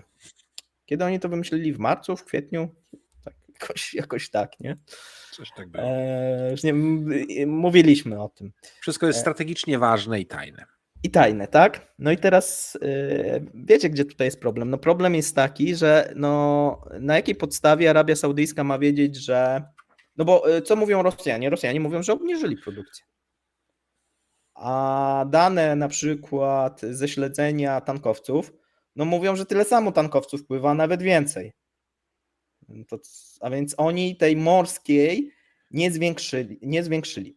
Oczywiście jest pewien trop, o którym zresztą wielokrotnie mówiłem, że oni prawdopodobnie rafinację zmniejszyli. Natomiast Arabii Saudyjskiej nie chodziło o to, żeby oni mniej tych paliw produkowali, Tylko o surówkę. tylko o surówkę, tak? Nie chodziło, żeby oni tamten. I teraz jeszcze pewnie będą, tak jak mówiłem, tą rafinację jeszcze zmniejszać i może się okazać, że ci Rosjanie nawet prawdę mówią. Tylko nie o to w tym wszystkim dealu chodziło, no bo zmniejszenie tych paliw nie spowoduje od razu, znaczy nie przełoży się tak silnie, jak zmniejszenie, jakoś tam się oczywiście przełoży, jak zmniejszenie tej surowej ropy, tak? No, w każdym bądź razie sytuacja jest tutaj bardzo rozwojowa. W zeszłym miesiącu bodajże na początku, koniec maja, początek czerwca, Sorokin, to jest dosyć znany taki wiceminister energetyki, starał się przekonać właśnie zachodnich analityków, że Rosja rzeczywiście ograniczyła tę produkcję ropy, ale no to jest jak gdyby słowo, no bo żadna firma analityczna nie może tego potwierdzić, bo żadna nie ma dostępu. A więc on mówi, no zmniejszyliśmy tą produkcję. No, a wszyscy się pytają, no ale jak, co zrobiliście? No musicie mi wierzyć na słowo, zmniejszyliśmy, nie? Mniej rurociągami, mniej drogą morską, wszędzie mniej wysyłamy, nie? No i rynek tego nie potwierdza, analitycy tego nie potwierdzają, no i mamy taką ciekawą sytuację tutaj. I druga rzecz, no to ciekawe informacje nadchodzą z Indii, bo w maju, bo tak jak pamiętacie, mamy takich 2 odbiorców rosyjskiej ropy i to fani rosyjscy mówią, że sobie tak Rosja przekierowała tak fajnie, tak? Wcześniej do Europy dostarczała, a teraz bezproblemowo sobie przerzuciła na Chiny i Indie. Okazuje się, że są tu pewne problemy, bo w maju rosyjska ropa stanowiła 46% całkowitego importu ropy do Indii, według Keplera. No to jest mega dużo, tak? Mamy mniej więcej, to się przedstawia tak, że mamy rekord, no ta ropa rosyjska to podchodzi już po 2 miliony baryłek dziennie. Czyli jeżeli mamy tam powiedzmy 7, słuchajcie, milionów tej wysyłki, no to 2 miliony baryłek leci do Indii. I to jest jak gdyby więcej niż w kwietniu. No i teraz wszyscy zastanawiają się, skąd to zwiększenie. Ja o tym mówiłem. Była renegocjacja kontraktów długoterminowych. No i Hindusi znowuż dostali upust. Na pewno większe niż dostał, chociaż odciutkę Pakistan. Nie wiem, tutaj już dywagujemy. Natomiast no, wszyscy mówią, że wzrost dostaw związany jest ze znacznymi upustami. Na ten moment nawet były takie wypowiedzi, pamiętasz, to było forum ekonomiczne w Petersburgu, Tak. i pojawił się tam taki pan Vinod Kumar, to jest dyrektor Indian Oil, no powiedzmy jednej z największych rafinerii naftowych, no i on mówił, że oni będą zwiększać, tak, i że może do Indii nawet w przyszłym roku popłynąć nie 20%, tak jak do tej pory, tylko, bo oni tam zwiększyli z 2% do 20%, tylko może płynąć aż o 10% następnie, do 30%, 10%. Czyli do 30% całej ropy tak, kupowanej przez Indię i przerabianej, tak, przerabianej może być z Rosji. Tak, no bo zobaczcie, w 2022 oni startowali z 2%, doszli teraz do 20%, a oni mówią, że no niedługo to mogą i nawet 30%. To teraz Tylko. zastanówmy się, kto na tych 28 nawet procentach różnicy zarobi albo nie zarobi. Na pewno nie zarobią na tym pozostałe kraje OPEC, zwłaszcza arabscy dostawcy ropy surowej. I to powoduje frustrację, bo przy konsumpcji, jaką robią Indie, kupując tyle surówki, to są cholernie duże pieniądze. Tak, tylko może się okazać, że Hindusi też na tym nie zarobią, bo sytuacja jest taka specyficzna. Pamiętajmy, ja to wielokrotnie mówiłem i też się nad tym zastanawiałem, ale po rozmowach tak z osobami mądrzejszymi na ten temat, no doszedłem do tego samego wniosku, co oni, no że w tym momencie te rafinerie indyjskie nie są dostosowane do przerobu tej rosyjskiej ropy, ponieważ zawierają dużo siarki. Tak. No tam się mówi, że te nowocześniejsze, no to powiedzmy mogą więcej przerobić, natomiast te starszego typu, no to mogą sobie tam wpuścić mniej. Natomiast oni mi zwrócili uwagę, że to tak nie działa, tak, że to jest tak, wiesz, że jak mówimy, że na przykład 10% dostarczonego surowca to może być rosyjski, a jak jest powiedzmy 15 czy 20%, to tam się wszystko, wiesz, nie wiem, zapali na tej linii i szczególnie na tych starszych i powie nie, przekroczona ilość siarki, nie da się. Tylko że po prostu różnego rodzaju urządzenia będą zasiarczane, no i efekty będziemy widzieć dopiero po kilku miesiącach, a nawet latach. No tak, kwaśny odczyn tego wszystkiego. Gdzieniegdzie dostanie się jeszcze woda, powstanie kwas siarkowy o parametrach jakichś tam technicznych, który będzie oddziaływał na części metalowe. No inne stopy, inne ten. Natomiast to nie jest tak, że wiesz, że sobie ten i masz jakiś, szczególnie w tych starszych, że tam ci się, bo niektóre nowoczesne mają, tam mierzą, nawet zatrzymają linię i tak dalej, nie? Niech ja sobie jeszcze przypomnę, co się dzieje, jak się benzyna spotka z kwasem siarkowym? Nie wiem, nie jestem chemikiem. Nie wiem. No w każdym bądź razie, no trzeba się liczyć, że no ale mówią, że to są właśnie Indie, tak? Oni się będą martwić za 2 lata, tak? Czy za rok, jak przyjdzie. I nie będą widzieć związku, że trzeba tu taki remont przeprowadzić drogi, wiecie, tak? Ten dyrektor, wiesz, nie no przecież, bo o co chodzi? Na papierze będzie się im wszystko zgadzać. Ile oni surowca sobie tam wpuścili. Natomiast praktycznie będzie tak, że oni po prostu będą wpuszczać tego surowca za dużo, będą przeciążać te linie, przeciążać te poszczególne elementy, no i im się to po prostu popsuje. Brzmi to niewiarygodnie, ale wszystko na to wskazuje. Dlaczego? Bo wydaje się, że to jest dosyć duży zysk, bo w tym momencie te rafinerie są w stanie mocno konkurować końcowym produktem na rynku, bo mają ten produkt tańszy. No. No cóż, coś za coś. Oczywiście można kalkulować, co się bardziej opłaca, potem taki remont czy wymianę poszczególnych elementów może się bardziej opłaca, nie wiem, nie?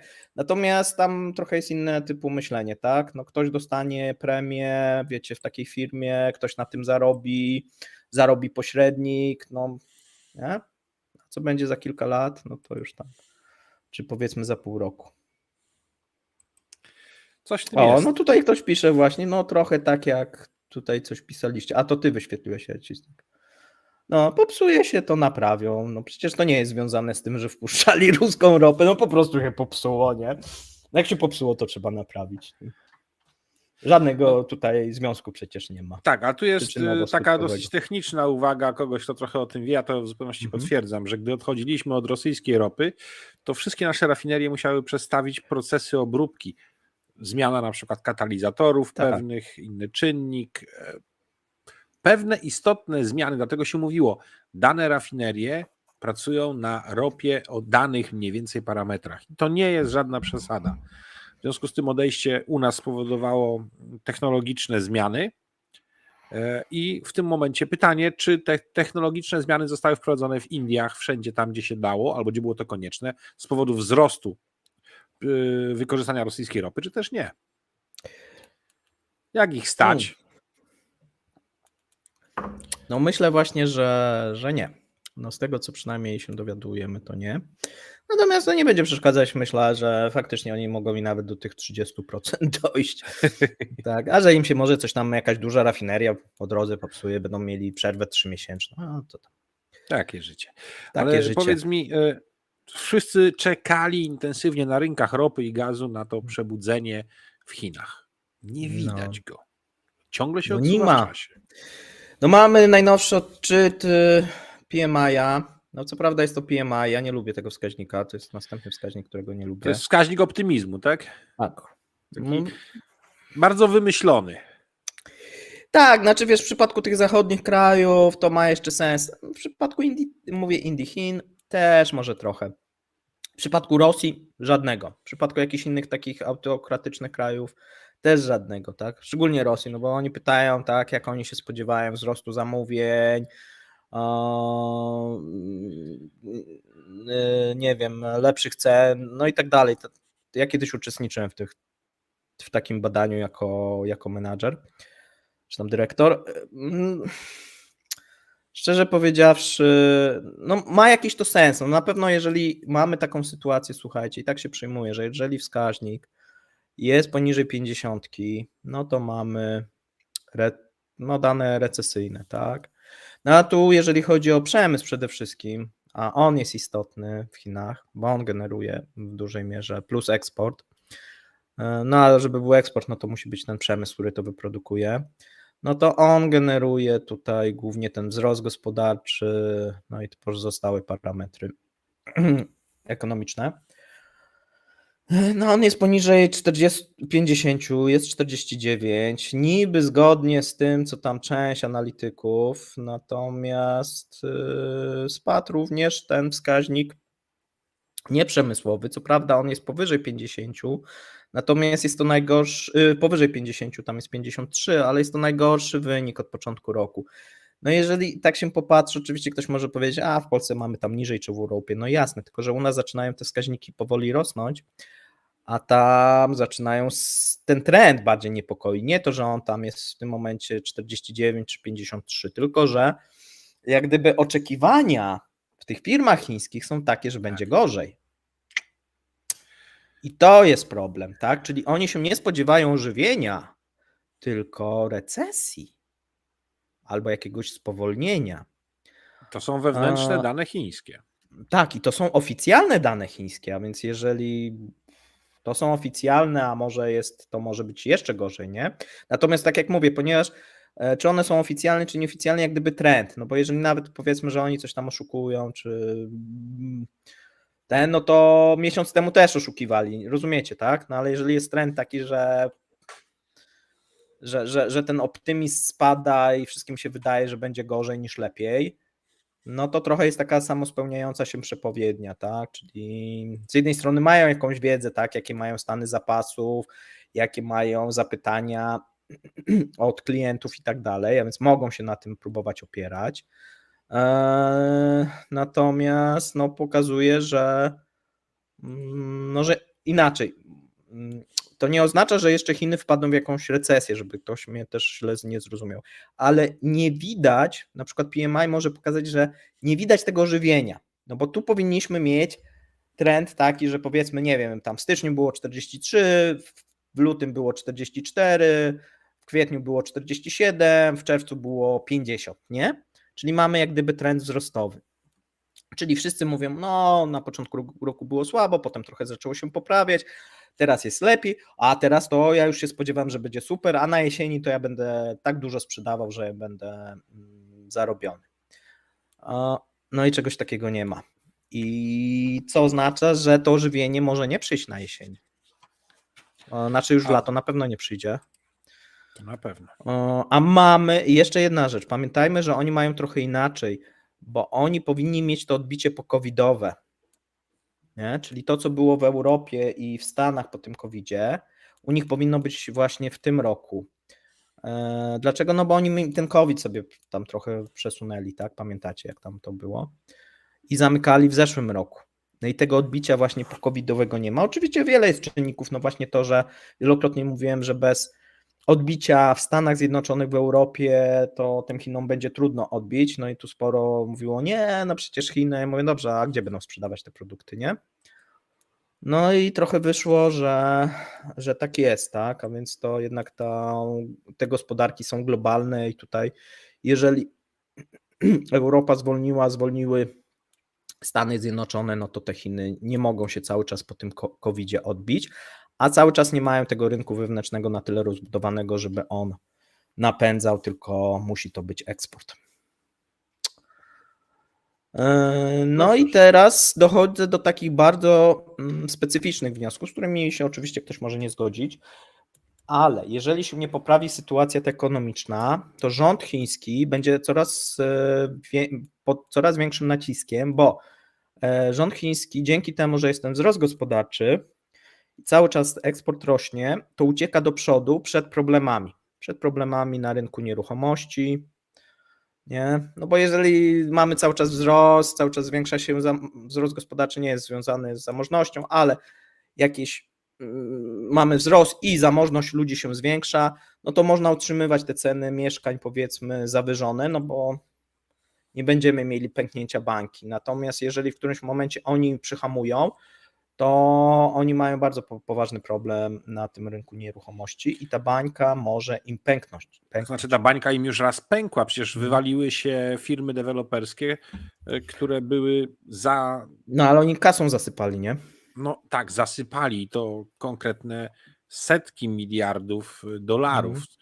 Nie wiadomo, czy w sposób gotówkowy, czy to jakimiś, nie wiem, obligacjami, akcjami, czymkolwiek takim, żeby to załatać. A jeżeli to teraz się powtórzy, no to już nawet Chiny odczują. No tak, no mówię, dlatego może się pojawić nacisk na rząd, albo nawet w samym rządzie pomysły, żeby uregulować problemy polityczne, w tym silniejszy nacisk na Rosję w celu zakończenia wojny. No ktoś może zapytać się, jaki ma to związek? No ma dosyć duży, bo jeżeli by zakończyła się wojna w Ukrainie, to mielibyśmy ożywienie dosyć silne w Europie i prawdopodobnie w Stanach Zjednoczonych i na tej Ukrainie i nawet w tej Rosji. No w Rosji może dyskusyjne, tak?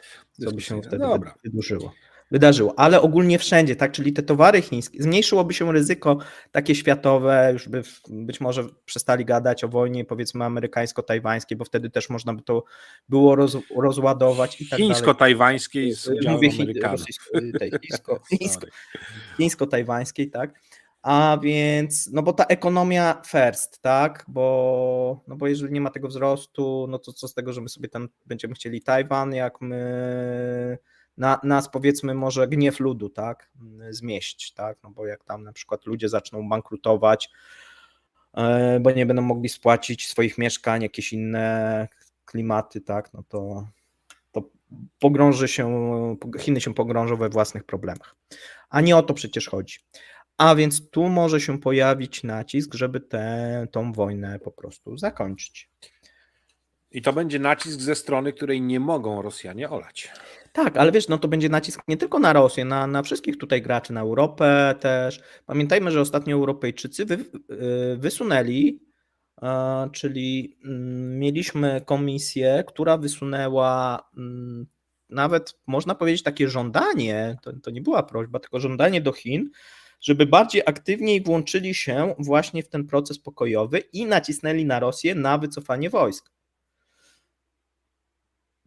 No, Dokładnie. więc Aczkolwiek ten nacisk chiński będzie też odczuwalny w Kijowie. tak, To na pewno. na pewno. No dobrze, to wiesz, przejdźmy do króla tego zestawienia. A tu jeszcze dwie rzeczy, bo to żeby drobne. Mamy zmianę tego, znaczy grudniowy był taki dekret o środkach odwetowych w związku z pułapem cenowym. No i on został przedłużony. Nie ma o czym mówić, bo to jak gdyby jest takie martwe. Dokładnie. Chodzi o to, że jakby Europa kiedyś chciała to takie znowuż te autosankcje, tą jednak ropę brać, to nie. Tak, a jak już będzie chciała, no to z grubsza musi przeprosić i tam nie może być żadnego słowa na temat sankcji i pułapu przede wszystkim cenowego, to wtedy tak. I druga rzecz, to są te kwoty eksportowe, o tym sobie mówiliśmy. Dobra. Miejsce pierwsze, rubel. Wrobiel. Więc tak, no mamy spadki. Mówiliśmy o tych spadkach, że po zakończeniu tych dywidend, ona chyba ostatnia była płacona 24 albo 5 na euro. Znaczy na euro, no ktoś sprzedawał euro, żeby zapłacić, już nie pamiętam kto, żeby mieć kasę zebraną na dywidendy. Tam dosyć duże kwoty poszły. No i przez ostatni tydzień mamy wzrosty na tym rublu. I również dołożył się do tego, wydaje się, że ten bunt Prigozina. Dlaczego? To na pewno. Mówiliśmy o tym, w ogóle się zastanawialiśmy, czy aby przypadkiem nie będzie zawieszonych notowań giełdowych. Tak, w poniedziałek, tak, ale wiesz, ja myślałem, że wiesz, on jeszcze tam potrwa trochę, nie? Albo coś innego. Nie, natomiast on się trochę tak przełożył trochę, ja się nie spodziewałem, że to się przełoży, natomiast on się przełożył tak nie wprost. A mianowicie, ponieważ ludzie rzucili się na te ruble, na te euro i dolary w weekend, no to ja spodziewałem się, że tam w poniedziałek będzie jakieś odbicie, ono faktycznie było, no i że potem może się to trochę uspokoi, będzie wzrost, ale nie w stylu 5% tygodniowo, no bo taki mniej więcej zanotowaliśmy. Szczególnie w piątek tam to euro drożało nawet powyżej, był moment, że powyżej 3% i w końcu zobaczyliśmy w piątek właśnie interwencję, tylko że to już tak pod koniec, tak tylko tak na końcówkę, żeby to wygładzić, banku centralnego na wszystkich walutach. Przy czym ona nie była tego typu, żeby zbić cenę, tylko była, żeby zatrzymać wzrost, tak, żeby po prostu się nie skończyło, że w piątek byłoby 100 na euro, tak, i powiedzmy 90 na dolarze, tak, czy coś w tym stylu, nie? Bo tam się dosyć ten kapitał spekulacyjny rozpędzał. Natomiast zaczęliśmy widzieć, że ludzie zaczęli wykupywać, czyli tak, zaczęli w sobotę i w niedzielę, natomiast oni jak gdyby do końca albo nie uwierzyli, no i to trzeba by się zapytać znowu już osób, które bardziej gdzieś tam, nie wiem, w tym momencie rozumieją tą rosyjską duszę, bo oni zaczęli cały czas kupować te dolary i stwierdzili, że ponieważ tam, wiesz, ten poniedziałek spadły do tych cen zeszłego tygodnia, że to jest okazja. Rozumiesz? Że to, że ten dolar spadł z tego weekendu, że powiedzmy euro było w weekend 108, no to jak się pojawiło za 90 kilka w poniedziałek, we wtorek, to oni stwierdzili, że to jest okazja i pobiegli do kantoru, żeby kupić te Euro i dolary. Więc skoro był większy popyt, Mhm. no to automatycznie znowu napędzili wzrost Tak, napędzili wzrost, czyli jak gdyby... wartości oczywiście tak, euro i dolara. Tak, i robi się taka sytuacja niedobra dla rządu, no bo oni poszli po to, że ten dolar zdrożeje, no i kupili w poniedziałek przykładowo, a on w piątek drożeje i dochodzi do tych kwot powoli, które były w weekend. Czyli ci Rosjanie mówią, no przewidzieliśmy sytuację, dobrze, że poszliśmy widzisz, Wiera, poszedłem do tego kantoru, kupiłem, nie, a jakbym nie kupił, nie, a nie wiadomo, co będzie za 2 tygodnie. To mi przypomina sytuację z pewnej książki. Ktoś pomyślał, no, przewidzieliśmy trend, wyprzedziliśmy go. Na co ktoś inny obserwujący z boku, nie, wy nie wyprzedziliście trendu, wyście go ustanowili. Tak, bardzo, bardzo dobre porównanie. No i teraz rząd musiał interweniować, znaczy bank centralny musiał interweniować. No i pytanie jest oczywiście, co będzie w przyszłym tygodniu, dlatego że no nie ma pozytywnych tych informacji dla tego rubla. No o tych negatywnych ja napisałem jak gdyby cały artykuł, natomiast no i mówiłem, dlaczego będzie to rosło, nie przewidziałem akurat, bo ja mówiłem, że jak lato będzie, to zacznie rosnąć, a taki pik właśnie tą panikę będziemy mieli na jesień. I być może będzie tak jak mówię, bo być może teraz rząd rzuci jednak uda mu się ustabilizować ten kurs. Natomiast jeszcze mieliśmy kilka takich niefortunnych rzeczy. Pierwsza to była wypowiedź Andrieja Biełusowa, to jest ten koleś, ten wicepremier od tych dobrowolnych podatków. Tak, dobrowolność w Rosji oczywiście. No najgorszy wicepremier chyba, albo jeden z najgorszych, jakie Rosji się przytrafiły, pomimo, że porządnych rodziców miał. I pomimo tego, że ma wykształcenie ekonomiczne, natomiast no, jego pomysły są fatalne, no i miał fatalną wypowiedź, to znaczy on powiedział, że dla rządu i dla Rosji to wygodny jest zakres za dolara od 80 do 90 rubli. Czyli dlatego Andriuszki powiedział, że te dolary, słuchaj, no bo jak Rosjanie to przeczytali, że ten dolar zdrożeje do 90 rubli. Nie? Teraz jest 80, powiedzmy 2 był, a on mówi, że będzie do 90.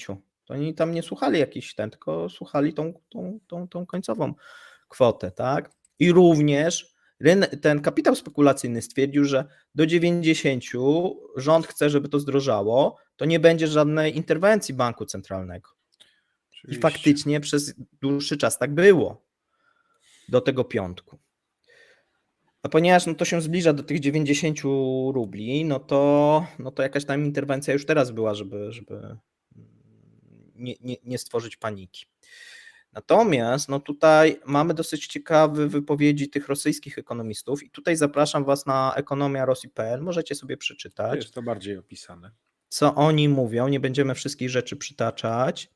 Natomiast no oni kilka rzeczy, o kilku rzeczach mówią, o których my wielokrotnie mówiliśmy. No i to jest też jak gdyby tak potwierdzenie tego, co my często mówimy, że my sobie z tego, nie wiem, ja sobie tego z księżyca nie wymyślam.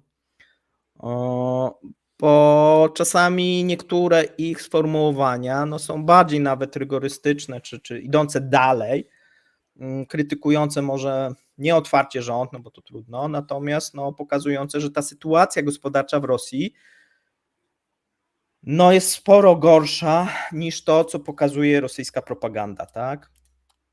Tak, ja jeszcze przypomnę jedną rzecz, bo tutaj ktoś na czacie napisał, że żebym nie skłamał, główna księgowa Rosji mówiła, że kasa się skończy w czerwcu. Ona mówiła o tym, że skończy się jej kasa na obronę kursu rubla w czerwcu. Tak, ale też mówiła o czymś innym. Wiesz co, mówiła o regule budżetowej, to znowuż na długie tłumaczenie. To już było o regule budżetowej poprzednio. Tak, było o tej regule, bo oni chcieli po prostu od właśnie czerwca najpóźniej przestać stosować tą regułę, tak? Czyli przestać sprzedawać z grubsza juana. No i teraz wiesz, najważniejsze pytanie jest tego typu, czy bank centralny, i wszyscy nad tym się zastanawiają, łącznie z tymi rosyjskimi ekonomistami, bo to nie jest, odpowiedź nie jest taka jednoznaczna. A pytanie jest tego typu, czy bank centralny posiada wystarczające środki na obronę kursu, jeżeli chodzi o następne miesiące? No Jak tutaj silny będzie popyt na waluty, bo tu już widzimy jedną rzecz, że mamy najsilniejszy popyt na euro. Dlaczego? No ta Unia Europejska, przez to, że wiesz, że tam cały czas spadamy, plus ta właśnie wojna transportowa, czyli mniej tych euro jest, no bo no co tam było, to była ta ropa, gaz, coś tam, a teraz ta wymiana zamiera, czyli z jednej strony oni potrzebują być może mniej tego euro, ale z drugiej strony no osoby te takie zwykli Rosjanie kupują, no i największy właśnie mieliśmy wzrost na euro i na dolarze, a najmniejszy na juanie, czyli o tym się mówi, że dużą część tego wzrostu napędzają zwykli Rosjanie. I to rosyjscy ekonomiści na to wskazują, że to nie jest tylko popyt na tą walutę, który jest ze strony firm, tylko jest również popyt na tą walutę ze strony zwykłych takich Rosjan. I on jest chyba najbardziej niebezpieczny, no bo tu może się okazać, że jeżeli wiesz, rynek wpadnie w którymś momencie w jakąś panikę, no to może być nieciekawie. Dlatego mówi się o bardzo takiej nietypowej sytuacji, że niedługo bank centralny zwiększy stopy procentowe. skokowo zwiększy, ale przecież nie ma tam. Ja wiem, inflacja jest Inflacji. 2,5, tak? Nie, no A nie ma stopy takiej procentowe są potrzeby. 7 póki co. Tak, znaczy i tutaj zresztą wam podałem, może tam gdzieś przytoczę pana, to jest dosyć długa wypowiedź. Warto, żebyście zajrzeli, bo naprawdę te wypowiedzi są fajne. Co on tam mówił? Dawno temu przeprowadziliśmy badanie dotyczące alternatywnej inflacji. Doszliśmy do wniosku, że istnieje spora różnica między rzeczywistym poziomem cen sklepowych, a tym, co pokazują oficjalne statystyki. Nie powiem konkretnej liczby, nie dziwię się. Teraz nie przeprowadziłem takich obliczeń, nie? Bo on tam kiedyś to liczył i to mu wyszło 2-3%, no ale teraz nie chcę powiedzieć, jaka jest różnica, nie? Ale chcę mieć nadzieję, że Eurostat dokładnie rozważy podawane ceny konsumpcyjne, aby jego dane nie wywoływały śmiechu wśród ludzi, którzy chodzą do sklepów. No to jest wypowiedź, którą możecie sobie przeczytać w Komersancie, nie? I tutaj jest pełno takich jakichś wypowiedzi, że oni tak, po pierwsze wszyscy ci ekonomiści twierdzą, że te 100 rubli no to zostanie chyba przekroczone za tego dolara, Ale to za jest euro to na pewno. Ale to jest bariera psychologiczna u Rosjan. 100 rubli za dolara. No i wszyscy się zastanawiają, kiedy właśnie bank centralny się włączy i na jakim poziomie się włączy i czy ma wystarczające zasoby. I to nie jest oczywiste. Dlaczego? Dlatego, że to, co bank centralny może robić, tam nie ma za dużo dolarów, tylko są z jakichś bieżących tam i to firmy mają te dolary i euro, a bank centralny nie ma tych dolarów i euro. Spytacie się dlaczego? No bo ich się pozbył. Ma tylko juany. Czyli jeżeli chce jak gdyby tutaj, no może mieć jakieś tam małe jakieś kwoty, tak, gdzieś tam, nie wiem, pozyskał, których, nie wiem, nie wykazuje, tak, bo są zbyt małe, ale z grubsza nie ma dużych zasobów, nie ma Rosja rezerw walutowych w euro i w dolarach, a rynek jest płytki, no i co oni mogą robić? No muszą sprzedawać wtedy juany, żeby ten rynek wyrównywać. I to nie jest do końca takie proste, bo żeby to się ładnie wyrównało, to muszą tego juana dużo rzucić, a mówiliśmy sobie już jakiś czas temu, że z tymi juanami to nie jest za dobrze. Dokładnie. Chińczycy bynajmniej nie byli zadowoleni z tego, żeby za dużo A jeszcze jest jedna rzecz, w ręku. bo i to też się może nałożyć. Mamy taką sytuację, że po tym Prigorzinie, znowuż nieoczywisty efekt, rosyjskie firmy wpadły do innego koszyka związanego z ryzykiem. Czyli jak oni wcześniej byli w koszyku, który się nazywał Rosja, to wpadli do koszyka razem z krajami afrykańskimi. Wiesz co, mnie zawsze bawiło, dlaczego polska złotówka jest w tym samym koszyku związana na przykład z węgierskim forintem, co było dla mnie abstrakcją. I w tym momencie ten sam los abstrakcyjny spotkał Rosję. Podoba mi się. Nie, bo to znaczy to jest proste, no bo chodzi o to, masz z tych krajów tyle, no to kto by z grubsza Europa Środkowa, wiesz jakieś szczegóły, wiesz o co chodzi. Natomiast wcześniej był taki, podejrzewam, koszyk Rosja się nazywał i on był powiedzmy pomiędzy tam, nie wiem, na początku były jakieś tam kraje azjatyckie w stylu, nie wiem, tam Japonia, ktoś tam, Stany Zjednoczone, Europa, Wietnam, jakieś inne i tam oni sobie mieli, jak oni sobie tym ryzykiem zarządzają, jakie ceny mają, no bo wiadomo, że im większe ryzyko, tym inaczej ten biznes trzeba kalkulować. Nie? Inaczej kredyt kupiecki się daje, no wiele rzeczy. No ktoś jak handlował, to mniej więcej wie, jak to wygląda. No i teraz Rosja spadła. Dlaczego? Dlatego, że oni, i to było takich dużo informacji, przestraszyli się tego buntu, że za te wysłane towary do Rosji, jeżeli nie były w 100% opłacone, oni kasy nie dostaną. Bo przyjdzie jakiś taki Prigorzyn i oni może za pół roku tą kasę na przykład dostaną, nie? Bo będzie zawierucha w tej Rosji. I to jest tak, jak ty powiedziałeś, że jak już wpadniesz do tego koszyka, no to musi się coś stać, żebyś wypadł z tego koszyka teraz. A nam ten koszyk z Węgrami strasznie ciąży. Ale wiesz, no może się na przykład stać, jeżeli nastąpi pokój, nie? No to wtedy ktoś powie, sytuacja w Rosji się ustabilizowała, oni tam jakiś pokój zrobili, dobra, to ich przesuwamy, że to ryzyko jest mniejsze. Ja akurat w to nie wierzę. Muszą zaistnieć inne czynniki, na przykład stabilizacja poziomu produkcji, eksportu i tak dalej, tych wszystkich rzeczy. No, ale to są, wiesz, powolne procesy. To nagle, z miesiąca na miesiąc, ja mówię jakichś takich politycznych, nie? Z miesiąca na miesiąc, jak gdyby tutaj nie będziesz miał jakiejś takiej, wiesz, że to się zmieni, nie? To jest jakiś proces, który trwa. A to, że, no bo jak gdyby łatwiej jest wpaść, bo teraz będzie jeszcze następny, nie wiem, jakaś tam rebelia, bunt, jakieś, nie wiem, cokolwiek się stanie, to jeszcze mogą niżej wpaść, tak? Albo jeszcze bardziej utwierdzą, że, bo do tej pory, nie wiem, tylko część wrzuciła ich do koszyka, a jak jeszcze coś tam się wydarzy, no to wtedy wszystkie już te firmy chińskie powiedzą, nie, no to jakaś tam Namibia, Rosja, Zimbabwe, no to mniej więcej to podobnie, nie? To nie znaczy, ekonomia rabunkowa. To mówiłem, że to nie znaczy, że nie będą z Rosją handlować. No będą. Tak jak handlują z afrykańskimi krajami, tak? I będą często w afrykańskich krajach też są surowce, słuchajcie, też można zarobić. Natomiast no, ryzyko jest większe, trzeba tam tych ludzi i te firmy ubezpieczać odpowiednio i tak dalej. Czasami wysłać wręcz ochroniarzy. Tu się kłania Wagner Group. A więc no zobaczymy, słuchajcie, jak to będzie. Natomiast kierunek, wydaje się, tego spadku rubla dobrze przewidzieliśmy. No teraz jest bardzo trudno powiedzieć, jak się bank centralny... Na pewno wydaje się kilka rzeczy takim pewnym. Stopy procentowe pójdą w górę. Pytanie o ile i czy to coś da.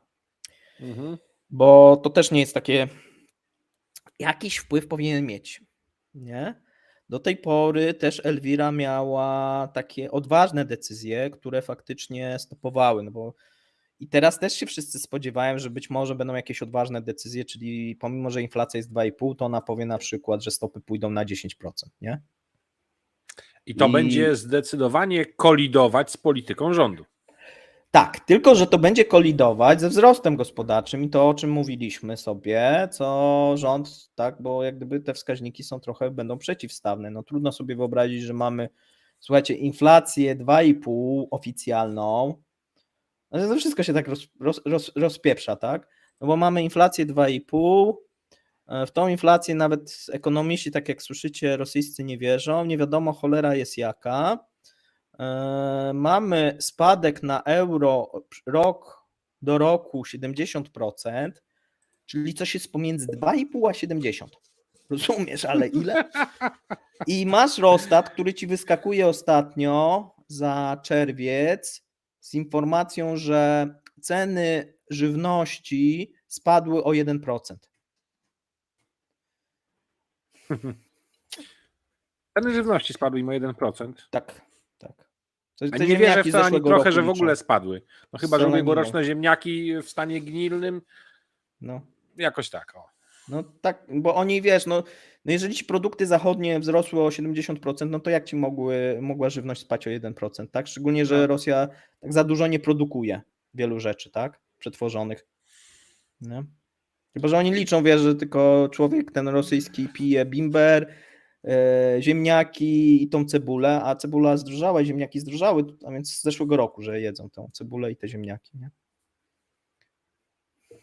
No nie wiem. Są to rzeczy... Sytuacja, powiem ci, że robi się taka trudna z punktu też ekonomicznego, no bo tutaj zaczynamy wchodzić na taki grunt, że tak, wiesz, że te wskaźniki na przykład Rostatu są nieprawdziwe, nie? Ale jakie są?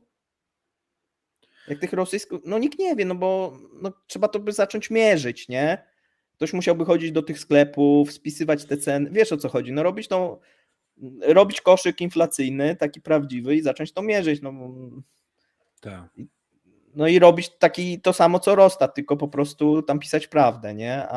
A nie ściemniać. No w każdym bądź razie, no i jeszcze mamy ten cały czas problem tego rosyjskiego budżetu, że tam ten deficyt będzie cały czas rósł i to też wskazują ekonomiści, bo to jest jeden z powodów, tak? Oprócz tego, że ta cena ropy no nie jest za wysoka. Zresztą tam mówiono, że na przykład jeden się wypowiadał, ten ekonomista, że no tu mielibyśmy zatrzymanie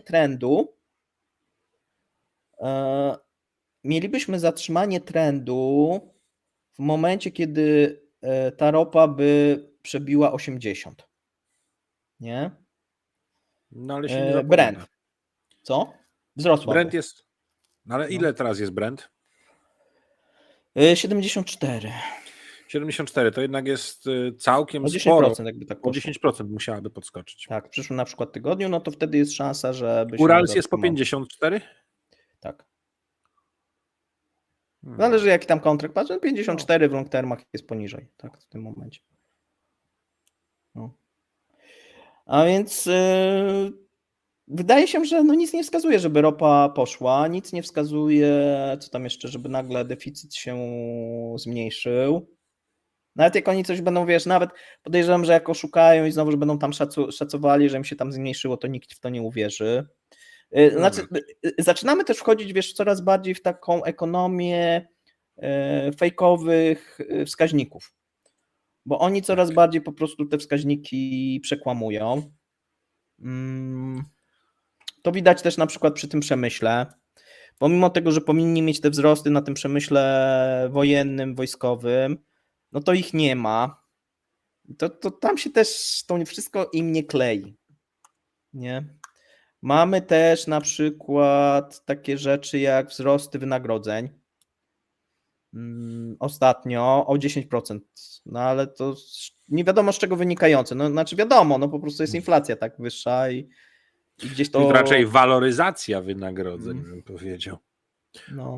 O wskaźnik inflacji. Byłaby prosta informacja, Tak. ale nikt Mówię, no takim nie się wiadomo. nie odważy. Najbardziej prawdopodobne jest to, że ta inflacja jest 25, czyli ten przecinek trzeba skreślić i to może byłoby chyba najbliższe prawdzie, ale ile? Nikt nie wie. No trzeba by jeszcze było drogą losowania chyba, w jakim okresie czasu by to pasowało, te 25, bo to wcale nie musi być... Nie, no roczna. roczna. No. Natomiast wiesz, i to jest też ciekawa sytuacja, teraz w ogóle ciekawa sytuacja jest, bo z jednej strony to otoczenie biznesowe jest dezinflacyjne, bo w Europie spada inflacja, w Stanach Zjednoczonych spada inflacja, w krajach ościennych wokół Rosji spada, a w Rosji rośnie. Nie? Więc to... Naczynia odwrotnie połączone. Nie, chodzi o to, że wiesz, no teraz w Polsce będziemy mieli na jesieni jednocyfrową inflację, tak? W tym momencie chyba odczyt był z Hiszpanii, tam mieli już 1,9. Za moment będziemy mieli takie odczyty w Europie powoli deflacyjne nawet, a Rosja cały czas będzie, bo ona ma innego typu moim zdaniem problem, tak? No. Bo ona ma po prostu za mało kasy, a za dużo wydaje. No tak jak masz za mało kasy i za dużo wydajesz, no to... To jest problem. No to musisz to jakoś zrekompensować. No ale problemy z budżetem USA oczywiście w tej chwili też są, mają swoje problemy. No, dostali prolongatę i kroplówkę, można powiedzieć, historyczną, kolejną, czego się każdy spodziewał, więc dalej będą funkcjonować. Tak, budżet USA, panie Andrzeju, bo tu pan Andrzej pisze, Tak. jest niezagrożony, tak? I przez najbliższe lata nie będzie zagrożony. Niezależnie ile oni sobie wpiszą, tak? Ja wiem, że to tak dla takiego zwykłego człowieka te kwoty robią jakieś takie olbrzymie wrażenie, a tutaj Rosja ma Tylko to hasło, wielokrotnie mniejsze. ale że cięcie w Stanach z powodu braku kasy, łącznie z emeryturami, coś nie gra, bo od tego tam są fundusze emerytalne. Nie, to tak. One nie tak są powiązane nie przecież czysto z budżetem federalnym, a emerytury federalne płacone pracownikom federalnym są niezagrożone. Tak, pamiętajcie jedną rzecz, mówiąc o Stanach Zjednoczonych. Stany Zjednoczone mają, może się kiedyś to zmieni, i ja twierdzę, że za mojego życia nie, mają drukarkę. Tak. I mogą tej drukarki używać ile chcą i jak chcą, w odróżnieniu od innych krajów, czyli mają tego dolara i dopóki będzie prymat dolara nad innymi walutami, to oni sobie mogą robić de facto co chcą i cały czas żyć na ten kredyt. I tu można mówić o Chinach. Chiny przyjęły inny model rozwojowy obecnie, być może za jakiś czas się okaże, że lepiej skuteczny, natomiast dopóki Amerykanie mają możliwość drukowania pieniędzy, to będą te pieniądze drukować, będą robić co jakiś czas luzowanie i tyle, tak, no to jest tego, to po pierwsze, po drugie mają też prymat wojskowy i militarny, o czym też nie należy zapominać, tak, to są takie dwa elementy, które wpływają na tą ekonomię. I niezależnie od tego, ile Chińczycy by sprzedali, co by nie zrobili, no to w tym momencie jeszcze, może się to kiedyś zmieni, myślę, że znowuż tego nie dożyje, natomiast nie są w stanie zagrozić Stanom Zjednoczonym. Dokładnie tak. Okej, powiem Ci tak, ja muszę już kończyć z dwóch powodów. Po pierwsze, ktoś do mnie wydzwania. Po drugie, to standardowo możesz odebrać. Standardowo, ale nie rozmawiałem dzisiaj w trakcie. To jeszcze tak, przypominajka, ale u Majka Satoshiego też jest live i też czekają na kapitana. I co ja mam z tym zrobić? 9:00 zaczynasz, dobrze. To dziękujemy w takim razie już minęła. Dokładnie. Już zacząłeś. Przebiegliśmy się przez 10 punktów. Dziękujemy Ci bardzo, Pawle, za to podsumowanie. Tornado abstrakcji w Rosji działa intensywnie, moc rośnie, jest coraz ciekawiej. Nie zabraknie nam tematów do omawiania. Nie zabraknie. Jeśli Ci się więc podobało, moi drodzy, to zachęcamy do lajkowania, komentowania, subskrybowania naszych kanałów, do dawania rady z reklamami, do wspierania naszych kanałów przez YouTube'a, przez Patronite. I moi drodzy, jeżeli uważacie, że ciągle unikam słowa dziennikarstwo, ale że nasz sposób gromadzenia, analizowania i podawania wniosków z tych wiadomości jest fajny, to oglądajcie nas jak najwięcej, jak najczęściej, rozrzucajcie to. Każdy ma prawo wyboru. I od tego trzeba wychodzić za każdym razem, kiedy się zastanawiacie, co obejrzeć i dlaczego. Czy telewizję, czy normalny, racjonalny internet. Miłego wieczoru. Bardzo wzajemnie pozdrawiamy. Wszyscy wobec. Cześć.